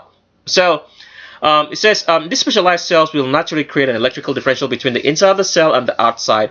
Once that differential is at just the right amount, it will send a shock down and throughout the heart muscle, causing it to contract. Once this electrical signal is produced, it will generally go completely throughout the heart through the cardiac conduction system. So let me explain this again using that picture. All right, what happens here is this. Blood comes in through the heart. The flow of the blood, just like the flow of electrolytes in your car battery, causes an electrical charge to be erupted between the positive sinoatrial node here and the atrioventricular node. All right, when that electrical charge is conducted, the heart contracts. Now, why does the heart contract? So I'll just give you the full story. Let me keep on reading this, so because I want you guys to understand everything. Okay, so let me keep on reading this. It says where did I stop? Okay, once I stopped right here. Once this electrical signal is produced, it will generally go complete throughout the heart, throughout the cardiac conduction system. I keep on reading. You might be thinking right now, if the heart creates a shock to get a contraction, why wouldn't shocking it externally get the job done? Well, the devil is in the details. Now remember, shocking the heart externally can bring it back to life to create that electrical shock. But the question is, what is the electrical shock needed for? That's a question this doesn't answer, which we will answer by the end when we put everything in perspective, so you understand. So just keep reading with me and let's just see how this goes and this article goes, and we'll keep on explaining as we go along. It says the SA node creates an electrical differential using electrolytes like potassium, sodium, and calcium. So remember, we talked about electrolytes as we started reading this article, that if you have problems, right, and they say that you have heart failures or heart diseases or anything wrong with your heart, you have high blood pressure, hypertension, and they hook you up on a ton of drugs. What you just have to understand in very simple terms is that a lot of the food that you're eating, that you're negating salt in it. Because people don't understand it. Because when you go to a doctor, to a hospital, and you tell them that you have high blood pressure or hypertension, what do they tell you to do? They tell you to reduce your salt intake. But the situation that got you there in the first place is because your salt intake is already reduced. That's why you're having the hypertension, high blood pressure, and everything. So when the doctor tells you to reduce your salt intake, that means he's even killing you. Because before you got to the hospital, you're already low on salts. All right, let's just keep on reading. So he goes on to say here, this is them just trying to be funny by saying that he won't be going to college level physiology lecture, as this article would be way too long, and I imagine most of you are interested in reading such an essay. Let's keep on reading to the main crux of the matter. So it says, these electrolytes all have specific electrical charges that pass through your cell walls using channels named after the electrolyte. So that means with every cell of your blood, has an ability, all right, to carry potassium, to carry calcium, and to carry sodium, which are salts. Okay? So that's all you need to understand so far from at this point. So let's keep on reading. It says potassium generally lies inside of your cell before it contracts. So that means when the blood flows into your heart, there's potassium inside the cell. Inside your red blood cell, there's potassium. All right. Now, sodium and calcium generally reside outside the cell. So that means the other type of salt, sodium and calcium, remain outside the cell. Okay. When you have a blood pressure, if you didn't, you would quickly be dead. Sodium, now don't worry about it, because sodium blood pressure right here is false. I'll explain all that by the end of this video, but I'm just reading. When I'm reading, I'm showing you what's false and what is not. Okay. Because the Vatican is always throwing in lies just to confuse, because the whole idea of putting this blood pressure in here is so that you can always believe in checking your blood pressure when you go to the hospital, which is not needed. We'll explain all what that is in a second, but hang on with us. Let's keep on reading. Now, what you have to understand right here from this point now is how the electrical charge is created in the heart by the blood, which carries the electrolytes that's necessary for the electrical discharge. So it goes on to say sodium is naturally forced inside your cell. So sodium is forced inside your cell from outside, because remember, it started by saying that potassium is inside your cell while sodium and calcium are outside. So when the sodium is naturally forced inside the cell, all right, this also causes potassium to be forced outside of your cell, okay, creating an electrical potential. Okay, so remember, all the salts, the electrolytes, both carry, for example, I think the sodium would carry a positive differential, and the potassium and calcium will carry a negative one. So when the negative and a positive meet, it creates an electrical charge. That's the best way I can explain it. So let's keep on reading. Once that potential gets high enough, it opens up calcium channels, which are voltage regulated. When the calcium channels are opened up, sodium and calcium rush inside the cell, creating just the right amount of charge. Once that charge is reached, the heart sends out its shock, known as depolarization. Now, I think I should just stop right here and go into maybe explaining it a little bit in very layman's terms, so you guys can understand, because I don't think I should read any further. Maybe what else should I read? Let me see if there's anything else I should read in here before I go into explain. Okay, let's just read the whole stuff, then I'll explain it in a very clear term so you guys can understand what's going on. So first of all, let's clear up what it means by depolarization here, because it says when the calcium channels are opened up, sodium and calcium rush inside the cell, creating just the right amount of charge. Once the charge is reached, the heart sends out its shock. So what it's explaining right here is that when the blood comes through right here, okay, it creates an electrical charge. The electrical charge is discharged because this is a positive node and this is a negative node, just like a car battery. The electrolytes, the potassium and all sorts that the potassium, the calcium, the sodium that come in here, when they pass through here, create this electrical charge, which causes your heart to contract. Okay, that's all what you need to understand for now. But let's keep on reading to understand what does it mean, because the crux of understanding what the heart does lies in this word, depolarization. The Vatican likes using complex words to explain very simple things, because if you get on your search engine and you want to type depolarization, you're going to be very, very confused about the results that you're going to get. But so let's just explain it with very simple English what depolarization actually means. To explain what depolarization means, we need to understand what polarization means, because depolarization just means unpolarize something, okay? Polarize and unpolarize, just like you would say successful and unsuccessful, okay?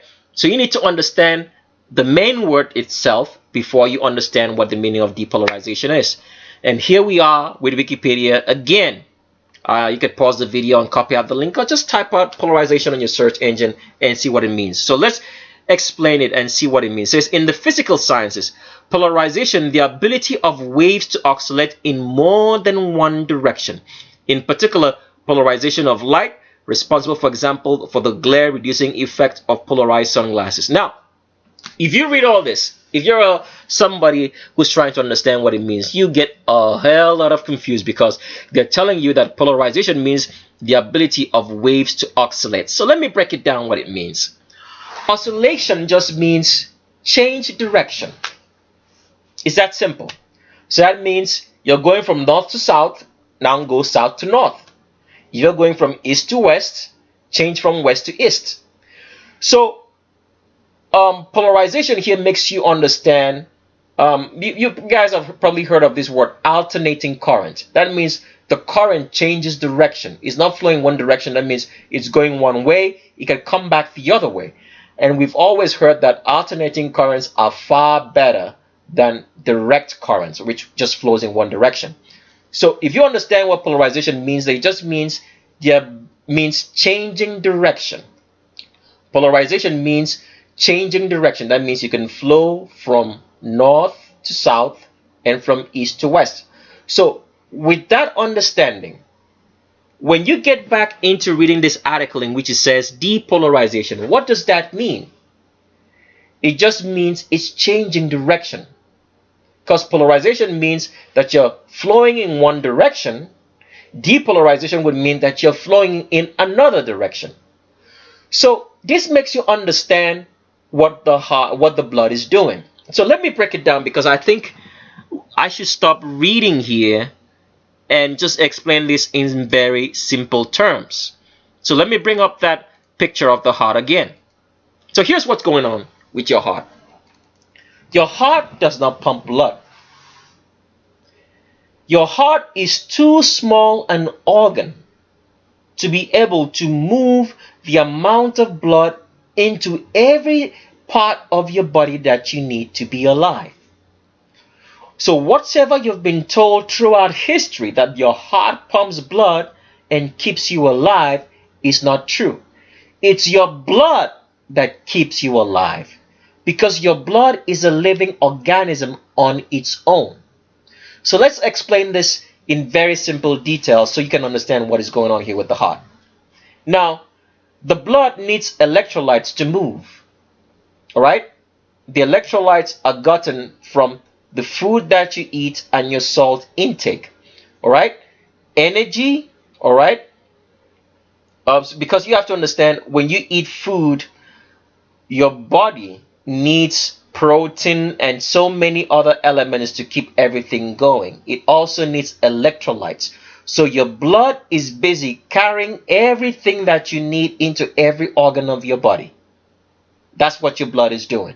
Your blood is flowing everywhere, okay? Carrying all the necessary nutrients that you need, your protein, your carbohydrates, or whatever vitamins that you need to be healthy, to keep you functioning. That's what your blood is doing, all right?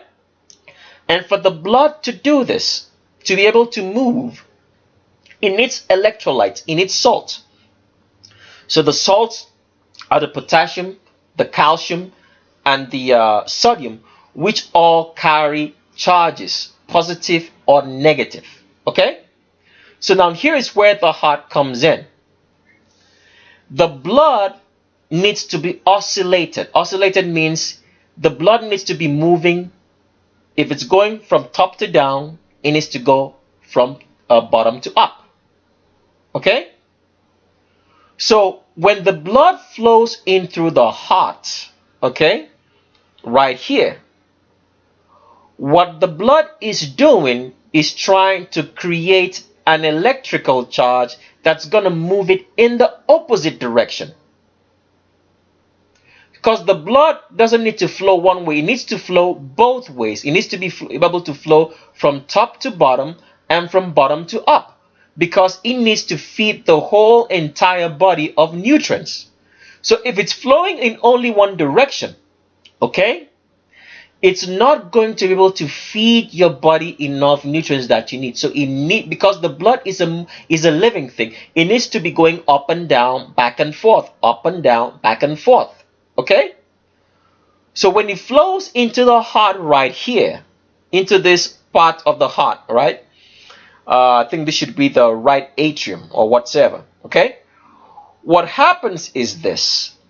It creates an electrical charge between the sinoatrial node and the atrioventricular node of the heart. When this happens, since the blood flows through the heart, it's flowing from a positive position to a negative position. All right? Or is that the right way to put it? No, it's flowing from a negative position rather to a positive because it's going up. All right? It needs to come back down. So when it comes into the heart right here, the heart creates an electrical charge that gives it a negative differential to flow in the opposite direction. Okay? So that's all what the heart is doing. It's creating an electrical charge that goes through the whole entire blood in your body and sends it flowing in the opposite direction.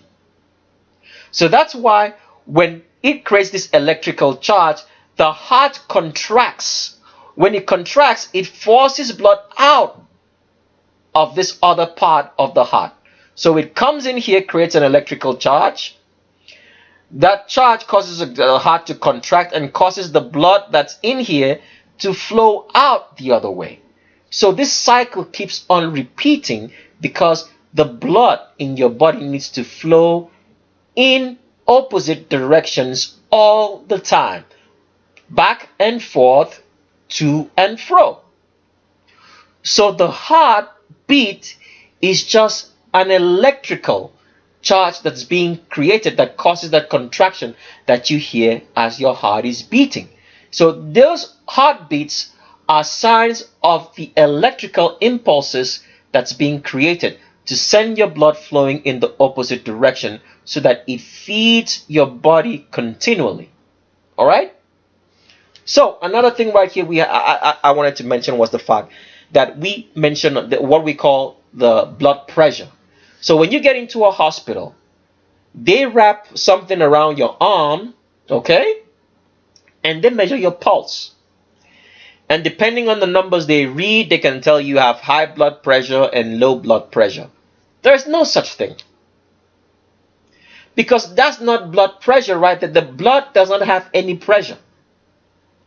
What they're actually measuring is how your blood is flowing back and forth. So that's why, for example, if you place your hand on your let's say your wrist and try to measure your pulse, if you don't press it, you won't feel it. Why won't you feel the pulse? Because when you press it is when you feel you're constricting the blood vessels or capillaries to feel how the blood is going back and forth at the same time. What you're measuring is not blood pressure. When that little thing, or when you got into a hospital and they put that thing around your arm, right? What that thing is doing is constricting or contracting your blood vessels. So when it's constricting your blood vessels, since the blood is going back and forth, it's going to try to force its way through those capillaries because you've constricted it. And that's when you feel that pulse. Boom, boom, boom. It's not a blood pressure. It's because you have constricted that blood vessel. So it's trying to force its way through because it's continually going back and forth every single second or minute. And that is all what it is. It is no blood pressure. So every time you get into a hospital and they say you're measuring your blood pressure, they are measuring you for the wrong thing because they are the ones causing the blood pressure by constricting the blood vessels. Because once they constrict it, since the blood is always going back and forth, it's going to try to force its way through. And that's when you hear that pulse beat.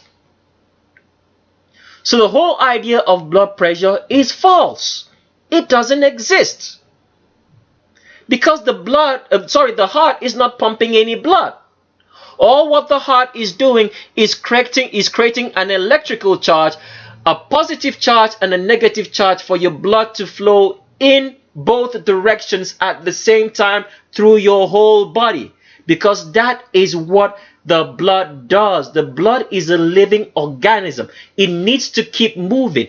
And the heart gives it that possibility to keep on moving by continually feeding it with an electrical charge so it can move in the direction, because the blood already can flow in one direction on its own, but it can't flow back without an electrical charge to give it a negative differential to come back the opposite way. That is all what is happening.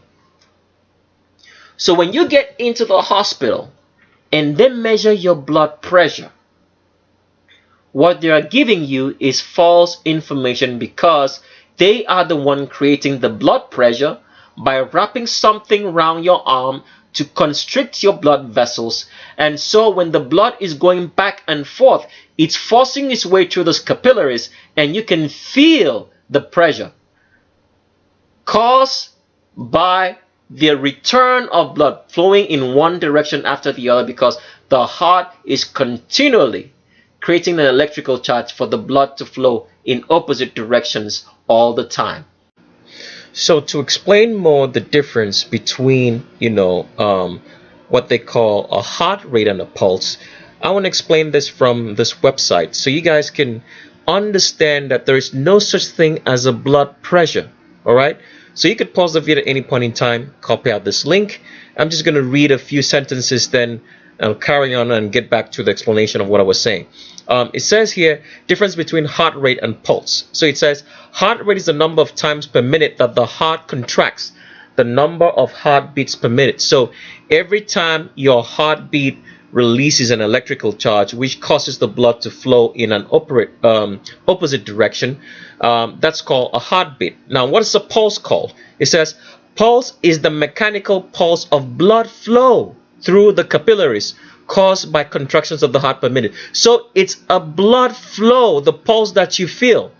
It's got nothing to do with blood pressure. There is no pressure at all.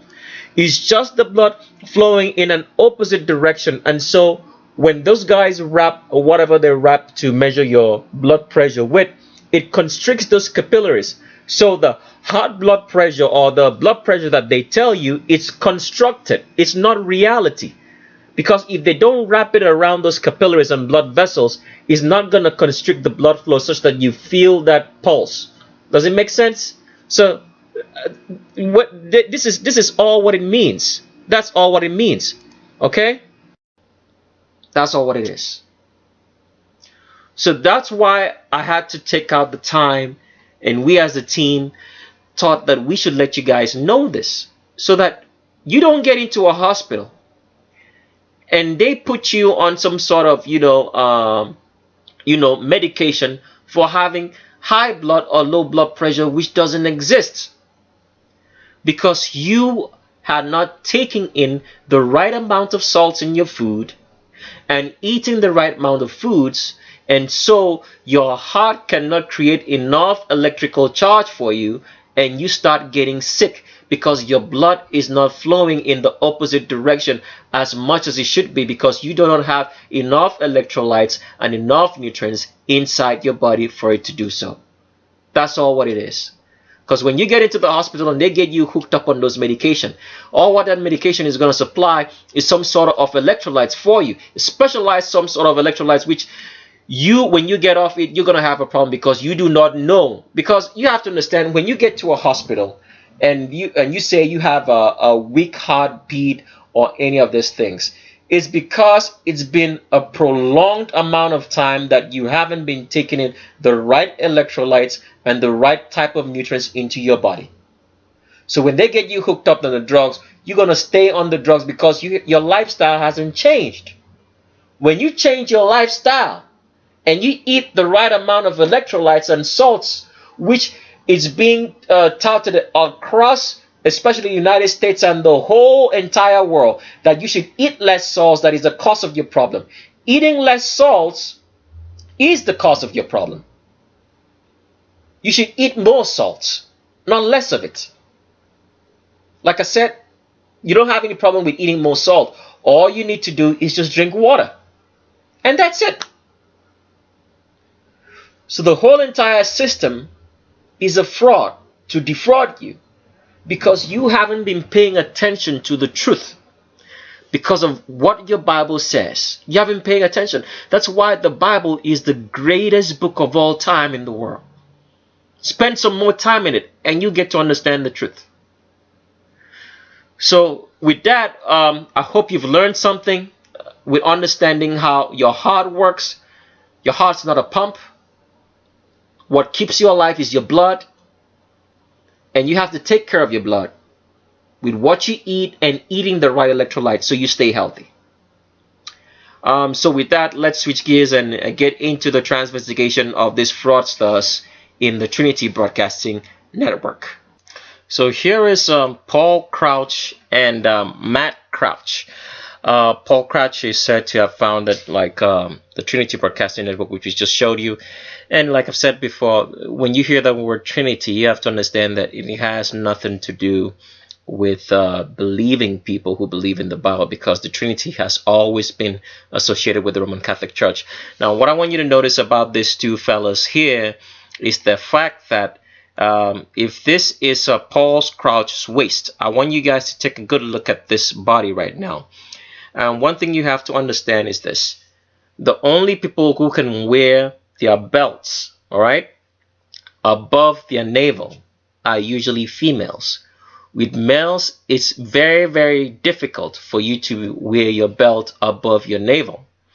You have to be a very, very fat and obese man for that to happen. That means you have to have oversized pants to be able to drag up those pants up above your belly button.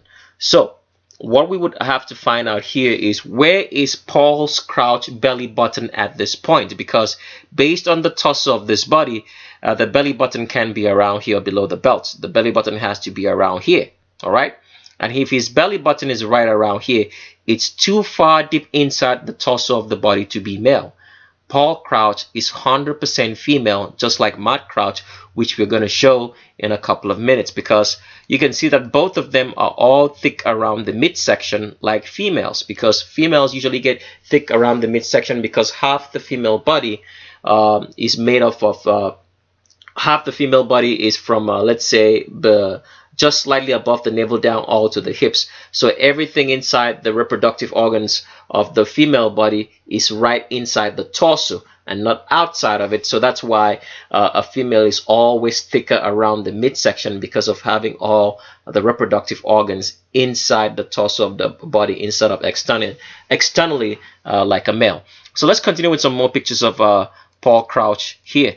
As you can see, Paul Crouch standing right here shows you that there is an arch in that back, and that pelvis is tilted forward because Paul Crouch, who's been preaching the so-called gospel of Jesus Christ, which is actually fake, is a Vatican stooge, as we'll show you.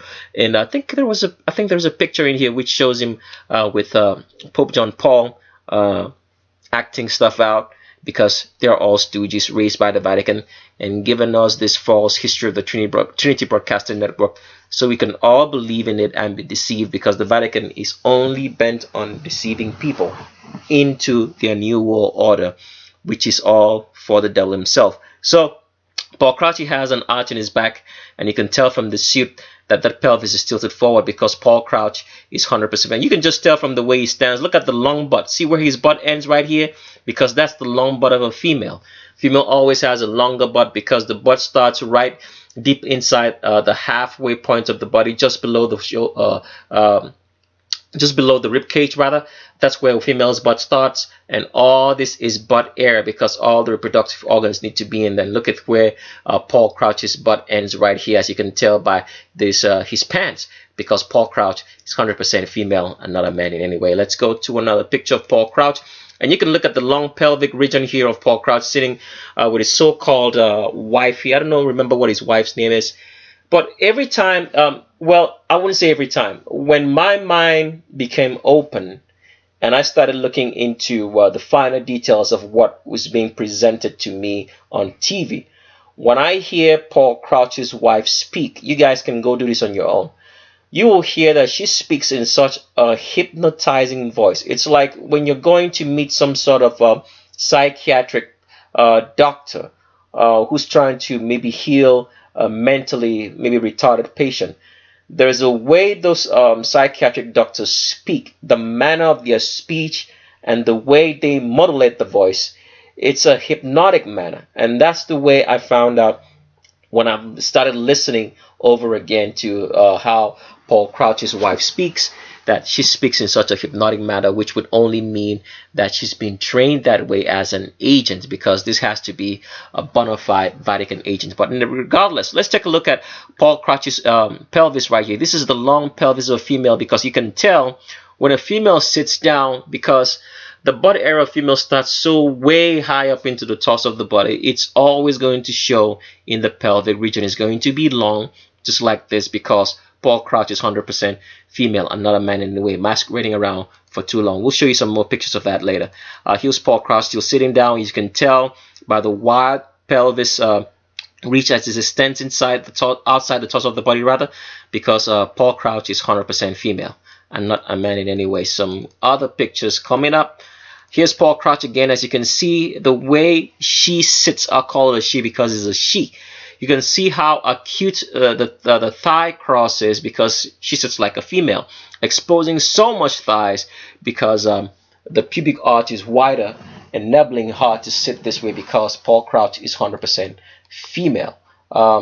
We'll show you some more other pictures, and I want you to notice the difference between the both of them, because this is a man here and this is a female. You can see how high the pelvic region, or where the belt location is, and how the pelvis is in Paul Crouch here, and see how low this is, because this is male with a very short pubic length and a very long pubic length for a female over here in Paul Crouch, because Paul Crouch is 100% female and not male in any way. Some more other pictures.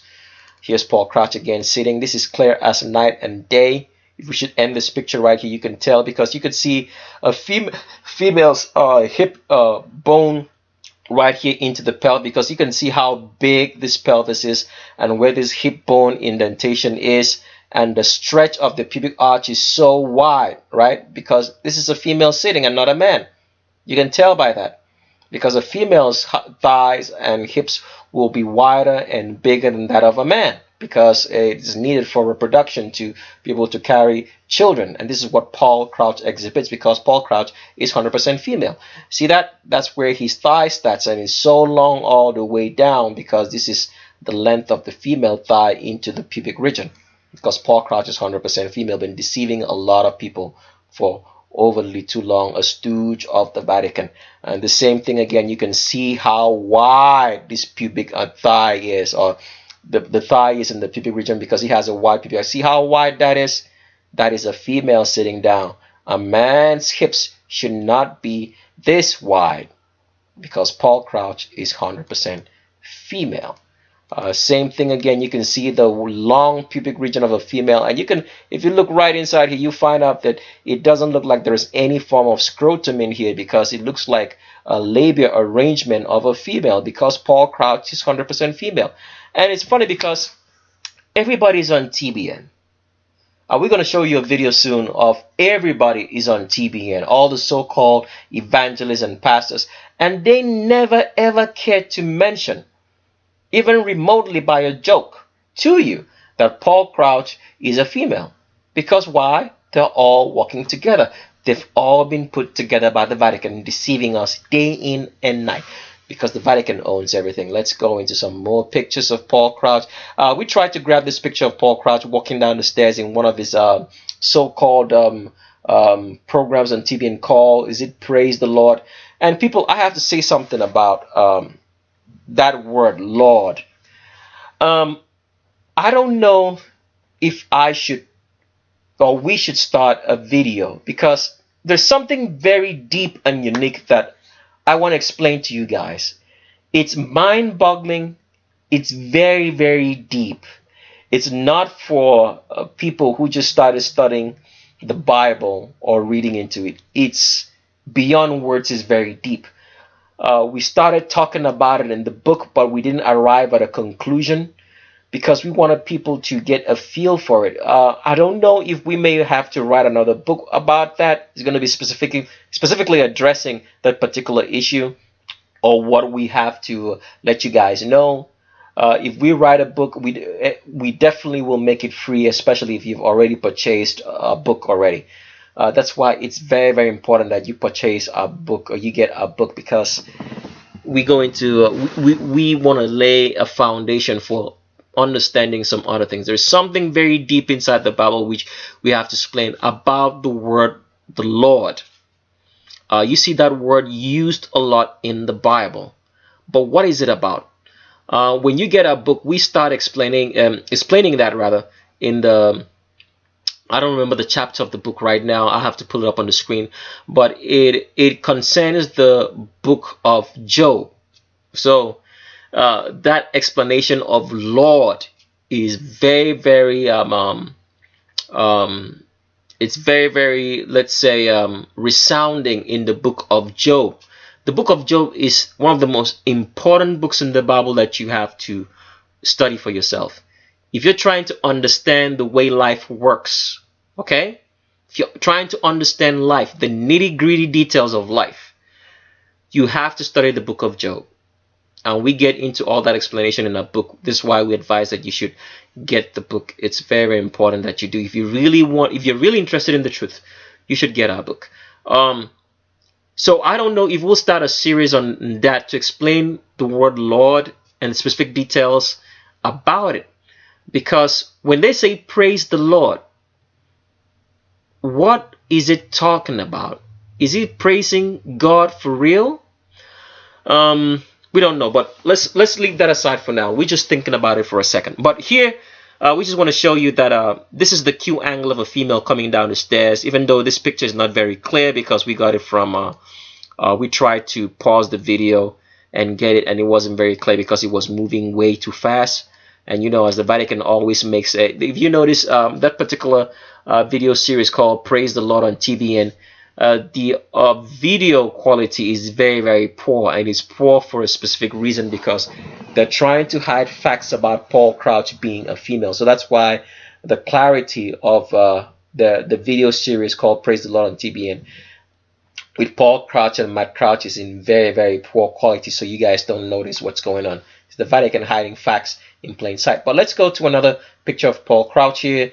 The same pictures you can see right here. This is the pelvic region of a female. As you can tell how wide and how long the pelvic region is, and how big the thigh is in the socket, because Paul Crouch is 100% female. We still the same picture here, but you can marinate on it for a while again and still see the same thing, because this is a woman sitting and it was no man in any way.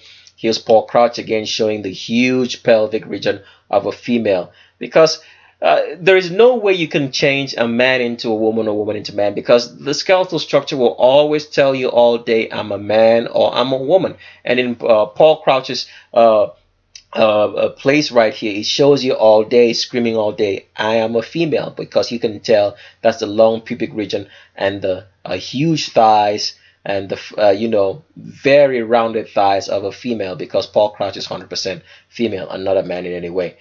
We show you that picture again, but you can still look at it. We have some more pictures, and here is Paul Crouch. We want to show you the difference between two females sitting. You can see this is a woman sitting down here, and you can see how long the butt area is for this female, because her butt of a woman starts all the way here, and see how long it travels all the way down. It's the same thing that's happening with Paul Crouch here. Starts right here and travels all the way down here, because Paul Crouch is 100% female. Is not sitting like a man. So the picture is blurry, and I'm sorry for the poor picture quality. You know, the Vatican doesn't want us to see all these fine details. And here is it, Paul Crouch again, still showing you that huge pubic region, huge pelvis of a female, because this is a pubic region of a female, very long. And the navel of Paul Crouch can be in here, but just looking at the body, the navel is going to be right up here. And it's way too high set into the torso of the body to be male, because Paul Crouch is 100% female with this long and wide. See, the space in between the thighs is very, very wide, because this is a female sitting, and not that of a man. Let's go to some other pictures again. I think we already showed you that one. We still show you this one again. We showed you that one before. And here's a Matt Crouch. The whole family of Matt Crouch here looks weird. We can't say for sure, but I'm just saying they look weird because Matt Crouch is not the gender that he claims. Matt Crouch is actually female, not a man anyway. But this person here looks funny, and I can't really say much about this person. This is the one that really looks funny to me, but we'll do an investigation later on. And here's Paul Crouch again with Matt Crouch. You can tell two females by how the belt sits, because the navel has to be right around here. Is set too far into the torso of the body to be male, because both of them are females. We'll look into Matt Crouch in a minute. And here's Paul Crouch again. As you can tell, that's a granny standing right over there. It's sad that he died or she died before we get to make this video, but for now we want to make the whole world know that Paul Crouch was not the gender claim, another stooge of the Vatican. Here is Paul Crouch again. We can still see that long lapel of a female, because that's a female pant right there. It's not male. The lapel is too long, trying to deceive us and give us an illusion of a male pelvic region, but it's not, because these people are not preaching God in any way, shape, or form. Because the devil, like I said, is a very intelligent human being. And I want to ask you guys this question. If you wanted to say things about yourself, if you wanted to preach about yourself, would you preach yourself as being very bad? If you had that kind of position, nobody talks bad about himself. We all say good things about us, right? So that's what the devil is doing. He's preaching about his own self. He's not going to give himself a bad name. So he's making other people preach and preach in such a way to make you feel that that he's not the bad guy when he is the evil one. So here's Paul Crouch and whosoever this hypnosis or hypnostress is, preaching the fake gospel, because they're not preaching God in any way. They are preaching to you a false God. They're actually preaching you to hate God. If you've been listening to them for a very long time, you'll get to notice that sooner or later if you're really looking for the truth. Some other pictures of Paul Crouch here is still looking at that long lapel here, because Paul Crouch is 100% female. This pant is set way too high into the torso of the body, and the navel has to sit right around here based on this body structure, because Paul Crouch is 100% female and not a man in any way. I think we already showed you that picture. Yes, I think we already showed you this picture. Here's Paul Crouch, and you can see even from the suit that that she's wearing, that she has that arch in the back from the suit. Even though this picture is not very clear, but you can look and see that this is a woman right here, and the long butt of a female, as you can tell right there, it travels all the way and starts ending right here, because Paul Crouch is 100% female. Let's get into another picture. We already showed you that. Here is right here. You can still see that long pubic region of a woman sitting, because Paul Crouch is 100% female. Really showed you that again. Here's him with Matt Crouch. This picture is not really clear, but you can still see that this is the long, humongously long pelvic region of a female sitting right here. This cannot be the pelvis of any male. Where is the location for the scrotum right here? We can't find it, because this is female. This is the long pelvic region of a female sitting down, all the way down. You can't find any sign of any scrotum right here, because it's all woman. It's the same thing that Matt Crouch has over here. You can see they're all spreading from the sides, because they're all females. Let's get into some more pictures of Matt Crouch so we can wrap up this video. Here's Matt Crouch when Paul Crouch was praying over her and trying to hand over TBN to him, because she was getting old and was directed by the Vatican to do so. And Joseph Prinks, another devil who preaches from the pulpit right here. The first time I ever heard Joseph Prinks preach, I thought he was a rock star right there. I'm like, which kind of Christian looks like a rock star like this? Well, true or not, sooner or later found out that they're all working together. We'll take a closer look at Joseph Prince in the future as well. We don't know what he or she is. And here's Matt Crouch sitting, and you can still see this is the cute thigh cross of a female, because Matt Crouch is 100% female and acting like one. If you can tell from this picture, even though it's very blurry, you can see the mannerisms, because the way a female acts is in her bones. All right. She doesn't just act the way she does, because a lot of people will try to, let's say for example, some homosexual men will try to act effeminate, but after a while you start seeing that this is a man because they don't have the genetics or the bones for it, which is the right word. So the way the female acts is all in her bones. The way she walks, talks, giggles, laughs is because of her bone structure. And no man can do that. And this is what Paul Crouch is doing, acting like a woman because she is one. You can tell from this acute thigh cross because she has a wide pubic arch. Matt Crouch is 100% female, just like her father as well, or her mother, we should call Paul Crouch. And here's Matt Crouch again, sitting, still spreading like a woman is, from underneath the elbows all the way down. Acute leg cross because Matt Crouch is 100% female. Here is Matt Crouch again. Even though this picture is very blurry, you can tell that the cute Q angle right here is below the crotch. You can see how the thigh of Matt Crouch looks, the pencil thighs that a female has. So a female has, you know, a very thicker upper thigh, and then as it gets towards the knees, it starts to form into a pencil kind of shape. And this is what Matt Crouch has here, because Matt Crouch is 100% female. And Donnie McCloughan here, which a lot of black people listen to, did not tell you the truth about this. They did not even whisper anything in your ears to let you know that this is not the gender that they claim. And they claim they're worshiping God. They're leading you to the devil. Here's Matt Crouch again. We're going to show you this picture. You can see that this is the acute spreading, because every woman starts spreading from underneath her elbows because her pubic, her pelvis and her hips start getting wider from underneath the elbows. And this is what Matt Crouch is exhibiting here, and crossing the legs with the long lapel that starts very high up, because Matt Crouch is 100% female, just like mother in Paul Crouch. Let's go to some other pictures here. I'm still Matt Crouch exhibiting the same tendencies of an acute leg cross, just like her wife right here, because they're both females, right? Acute leg cross because of a wide pubic arch. That's what Matt Crouch is also exhibiting here, because he's 100% female. Let's go to another picture where to show you that. You can see that Matt Crouch is spreading from underneath the elbows like all females should, because of the wider pelvis and the wider hips. As you can see right here, this hips on the length of the cross is extended so far outside the body, wider than the shoulders, which no man can ever have wider hips than his shoulders.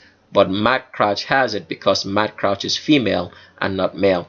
Let's go to, I think I moved too fast. We just wanted to show you some pictures of all these deceivers so you guys can know. Here's Pat Robertson with Matt Crouch, and he never for one day mentioned or told you that this person is not the gender they claim. Yeah, because they're all stooges working for the Vatican. And we've featured this guy over here. What's his name again? Let me try to recall the name of this fellow. So the person's name is Carl Lentz. He's a pastor of Hillsong church somewhere. I don't know where that is, but we featured him on, or her rather, let me put it right, on one of the videos on Tricks of the S Straight channel, which you can look into. Well, what we're trying to say is that here's a whole bunch of, transgenders, or let me say mutilated people, because there's no such word as a transgender. You can't change from gender to gender. You're mutilated female or male. So here's a mutilated female, and here's another mutilated female. We have to take a look at Joseph Prince. We don't know if he or she is the gender we claim, but we'll take a look, and if she comes, or if he comes up short, we'll let you guys know. What we're trying to say here is that they never told you that there are transgenders. How can they possibly tell you the truth? Because if the foundation is a lie, that means everything else is a lie. That's just the way lies operate. Let's go into some other pictures. And here is Benny Hinn. Benny Hinn with Paul Crouch. And they never told you that your favorite preacher here is not the gender they claim. So does that mean that every miracle that Benny Hinn has made you guys to believe in is actually real? It's all false. You've been watching a show, watching some movie actors on stage preaching or telling you about that they're talking about God. And you can tell from all these window paintings behind, because this is all paintings which we have on the stained glass windows of Roman Catholic churches. And this is all proof of the Vatican just showing you that they run the Trinity Broadcasting Network. But because you're not paying attention, you're not looking at all those details. Let's go to some other pictures. And here is Matt Crouch with Billy Graham, which we've covered on the video called The Curse of Veganism, which we expect that anybody who's watching this video would have watched before watching this, because it's more like a continuation series of trying to tell you how about health and fitness, so you can understand the truth about and reality about your world, so you can live very healthy lives. And you know, Billy Graham is not the gender that he claimed, because we featured him on Tricks of the S Trade, and we are featuring Matt Crouch, Paul Crouch, sorry to say right now, because these are all females, 3 females right here. Not one of them is a man. All right, let's go to another picture. Here is well, we just pulled up this picture because you're gonna be seeing TD Jakes on a video that we are gonna be sharing about all the people who always show up on TBN, and we featured specifically right here Angela Bassett. Angela Bassett is not the gender they claimed, and Mr. TD Jakes here should have told you the truth, but they did not tell you so. So how can you expect that anything that's coming out of this man talk is the truth? TD Jakes I mean, his words are hypnotic. Even with me, you know, if TD Jakes comes and I just have to like switch off the audio because I don't want to hear this man talk. This man can convince anybody in the world. He can convince anybody. I really mean it. So don't sit close to this man. He's gonna take you someplace else. I don't want to even be near him. This man is hypnotic. But all the same, these are all preaching. They're not preaching the truth. I'm just showing you who they are. Let's go to another picture. How about Creflo Dollar? Creflo Dollar is also on TBN. He never told you that Paul Crouch and Matt Crouch are not the gender they claim.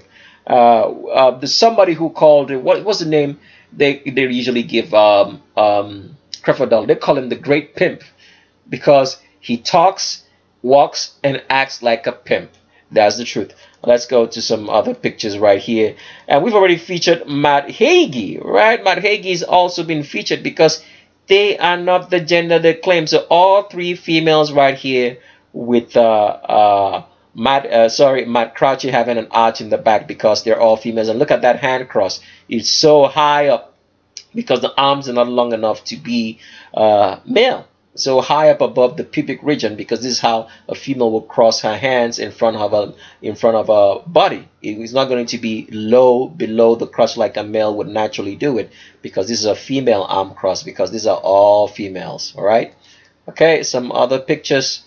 Is that the end of the picture? Yeah, that's the end of the picture for Matt and Paul Crouch. But let's play one quick video just to show you how they tell you lies every day on your TV screen, and all the people who show up on TBN who haven't told you the truth that Paul and Matt Crouch are not the gender they claim, because they're all agents of the Vatican. So I'm gonna play this short video, but you guys don't have to listen to anything that's said. I just want to show you the pictures so you guys can see how the Vatican is busy lying to us all the time. So as this plays,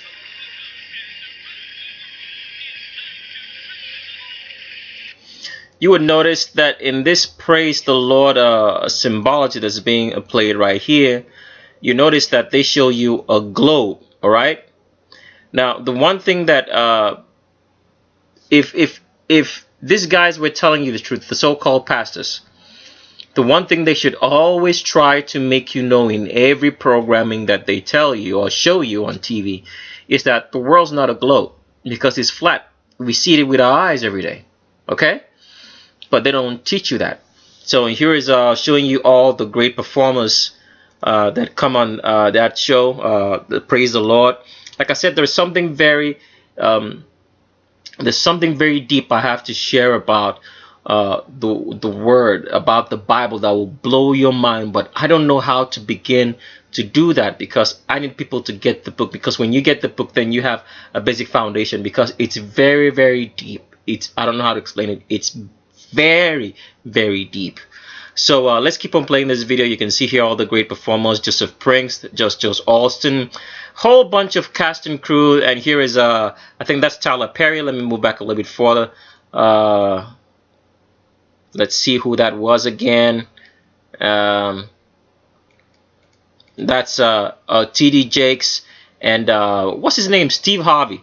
They all come on, you know, this praise the Lord show and keep on telling you lies. And I think that's what's his name again? Is it Israel Houghton right there? That's Israel Houghton, I think. Jesse Duplantis, and here is what's his name again called? What's the name of this actor called? Mr. T, I think so, from the A-Team. See all that cast and crew, and then they're showing you the globe right here falling. This is all like Vatican programming. It has nothing with truth, because they even should show you the globe. If they're telling you to, they should show you that the world is actually flat as God created it and shows in the Bible. But they don't tell you all that. That means all these guys are telling you stories and lies. And let me just move the video a little bit faster so we can get to it, because I want you guys to see Kenneth Copeland. Look at all these actors right here. Look at all of them. Yep, they're all telling you lies. Let's move farther up down because we have no time to waste. This video is taking too long. I just want you guys to see Kenneth Copeland here on TBN. So all these guys are busy telling you lies day in and night. There is no truth in whatsoever they tell you. Because if they had any truth to tell you, they would have told you that the founder of TBN and his crew are not the gender they claim. But they are all here, and a lot of people are so deceived, and they still sit down to watch this day in and night. And no matter what we say, even after watching this video, some people will go watch TBN and still go to church and sit down because they're delusional like that. Oh, let's finish up this video. Let's get into Steve Furtick so we can wrap up this video real quick. As you see right here, Steve Furtick has a Q angle below the crotch. Steve Furtick of Elevation Church. He's the pastor of Elevation Church. You can still see this pyramid sign over here because he's clearly not of God. There's another stooge of the Vatican here preaching the fake gospel of Jesus Christ. Let's go to another picture of Steve Furtick. You can still see right here he has a cute Q angle below the crotch because Steve Furtick is 100% female, and you can still see that thick thigh section because as all females always have, you know, a thicker middle section, rather to say. That's what Steve Furtick has because he's 100% female and not a man anyway. Here's another picture of Steve Furtick right here. Again, you can still notice this acute Q angle is below the crotch because he is not a man. It's a woman preaching a false gospel to you. Here's another, you can still see Steve Furtick here with that long butt of a female showing right here because the butt of a female starts way high up into the middle of the torso of the body, just below the rib cage and above the navel. That's where a female butt starts all the way down because Steve Furtick is 100% female, and they're lying to you that they're preaching to you the gospel. And his so-called wife here, these are two homosexuals preaching the gospel to you, and you actually believe they're telling you the truth. And a lot of people get confused and say, why does it matter? And some people who are that confused will say, why does it matter that two homosexuals preach the gospel? Well, the question you should answer is, were you produced by a homosexual relationship? If that's possible, then you can agree to these people preaching from the pulpit to you. And here is looking like an angel here. It says Elevation Church. It says, are you not entertained? I don't know. I just got this picture from the internet, so I just wanted you guys to know that. But you can see that this acute Q angle is below the crotch. We have some more pictures from Steve Furtick again. As you can see, the acute Q angle is below the crotch. As you can tell by the hourglass figure that the pastor of Elevation Church with the pyramid sign of the Vatican here, because she is actually female, as you can tell by looking at that face, that's no man up on that pulpit. They've jacked her up lately now with a lot of testosterone, so she has a lot of muscles and wears t-shirts, and a lot of people get confused and say, oh, look at that, that's a man. Well, you can tell from this picture that they didn't jack her up that much earlier. So what happened now? People should ask questions. Look, whatever is presented in front of you, you should ask questions. Don't just accept it. All right, that's why God gave you a brain, so you can think about things and ask questions, and not just be accepting whatever you've been told like a zombie. All right, let's go another picture of Steve Furtick here. You can see this is clear as night and day. If we should end this picture right here, or end the video, sorry, right here, This should suffice. As you can see, that Steve Furtick here is 100% female. Let me try to blow this picture up so you guys can see it. See that? The acute Q angle is below the crotch. You can see that he starts spreading from underneath the elbow and gets wider, and here the pelvic region just starts jutting out, and you can see this acute Q angle is below the crotch because Steve Furtick is 100% female and not a man. It's not your pastor. Like we've talked about before, we've been called to receive the gospel of Yehoshua. We've not been called into ministry or to preach. The gospel of preaching, the ministry of preaching, were given to the apostles, which were with Yehoshua at the time when he was alive, including Paul the apostle after. For more of that, get our book and you get all that interesting information. We show you facts because we speak facts all the time. Let's go to another picture of Steve Furtick here.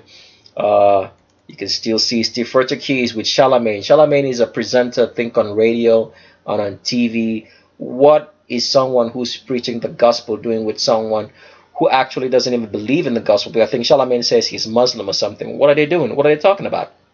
What are you guys going to be talking about if it's not related to business? Because it doesn't look like a business meeting here. But you can see that Steve Furtick has that wide pubic arch here that a female have because Steve Furtick is 100% female and not a man in any way. Let's go to another picture of Steve Furtick here. You can still see the hourglass figure and the acute Q angle is below the crotch. I'm trying to fake you with this low because with this one, there's this what do they call this? I think there's a pant or jeans that women wear that's called, is it I don't know what the name is. Is it low hips, or what is the name? What is the name? Is it low riders or low hips? I don't know, but I think this is what Steve Furtick is wearing, trying to fake the male waist, but it still shows that this acute Q angle is below the crotch because she's 100% female and not a man in any way. Steve Furtick again still showing you that acute Q angle below the crotch because Steve Furtick is 100% female and not a man in any way. They started jacking her up by now with a lot of testosterone. Well, you can still tell that this is all female. Let's go to another picture. The long butt of a female he is showing is Steve Furtick. You can still see it's all the way down. This acute Q angle is below the crotch, all the way down the butt, long butt of a female because Steve Furtick is 100% female.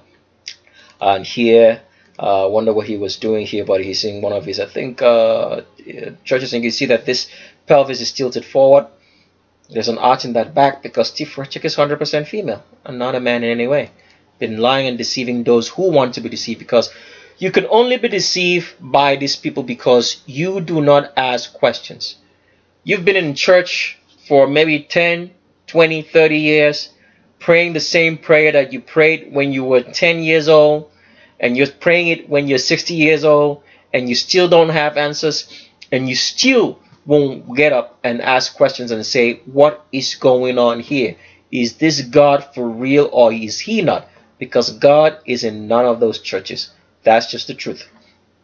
If you've been getting your prayers answered, you've been getting your prayers answered by something else. It hasn't been God in there.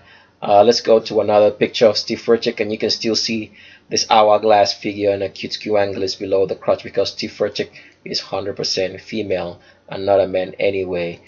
Trying to mimic, I don't know what he's mimicking here. He's trying to mimic the cross or whatever, which is not a sign of any believer. The cross is not a sign of any believer. Why would you be carrying something around that reminds you regularly that the person that you love the most died? Is that a good memory? And celebrating that, you should be celebrating his life because he's alive. He's not on the cross anymore. All right. I think that's the end of the pictures that we have for Steve Furtick. And please, people, get our book. We're not just trying to sell you, but because let me just show you the strikes that was landed on Tricks of the S Straight, so you can know that even though we're in Tricks of the S Straight 2 now, and the Vatican will still find some way to shut us down. Okay, they haven't eventually landed a third strike on Tricks of the S Straight yet. But they might do that sooner or later, even though we've had 3 strikes already, starting with the Cylinder Q video, the and the real gender, not transgender, part number 4, and also with which other video they landed? a strike on. Let me get into that and see that. They landed a strike on the Ivan Ego video. They landed a strike on the Ivan Ego video in which we talked about Hotel Rwanda, that it was a Vatican movie, that they were actually the people who caused the Rwandan genocide. They will find some way to shut us down one way or the other until our website comes up. So that's why we want you to get the book. It's very, very important that you get the book. I don't want to keep sounding like a broken record, because like I've said before, we're trying to put real information and real history in your own hands, something that you can pass on to your generation so that all our history is not lost forever. So please do that. All our information and contact information is on the screen, and get our book. All right. With that, we've come to the end of today's video. I'm sorry if it was a long video, but we just had to tell you the truth so you can know the truth about your life, and that the heart doesn't pump your blood. Your blood is a living organism itself. All right. All what the heart does is produce an electric charge that reverses the flow of blood in your body, so the blood can flow backwards and forwards every second and every minute, and nourish your body with nutrients. That's all what's happening when your heart contracts.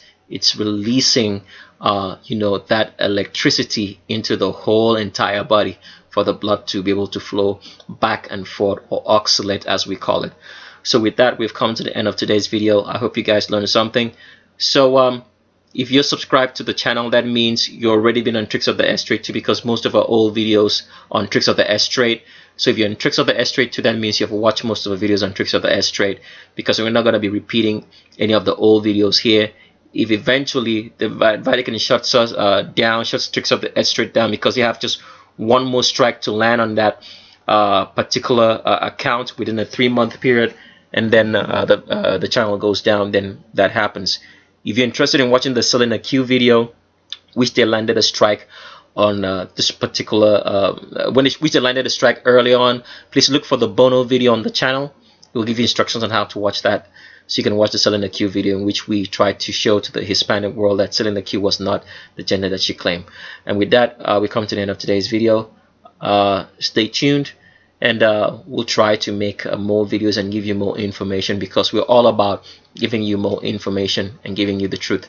And get a book, save and get for it. It's very, very important that you do so, because we do not know how long any of our videos are going to be anyway, because they might just shut them all down. All right, so get a book and get real history. With that, we leave you with these words: look with your eyes, but see with your brain. I'll talk with you guys later.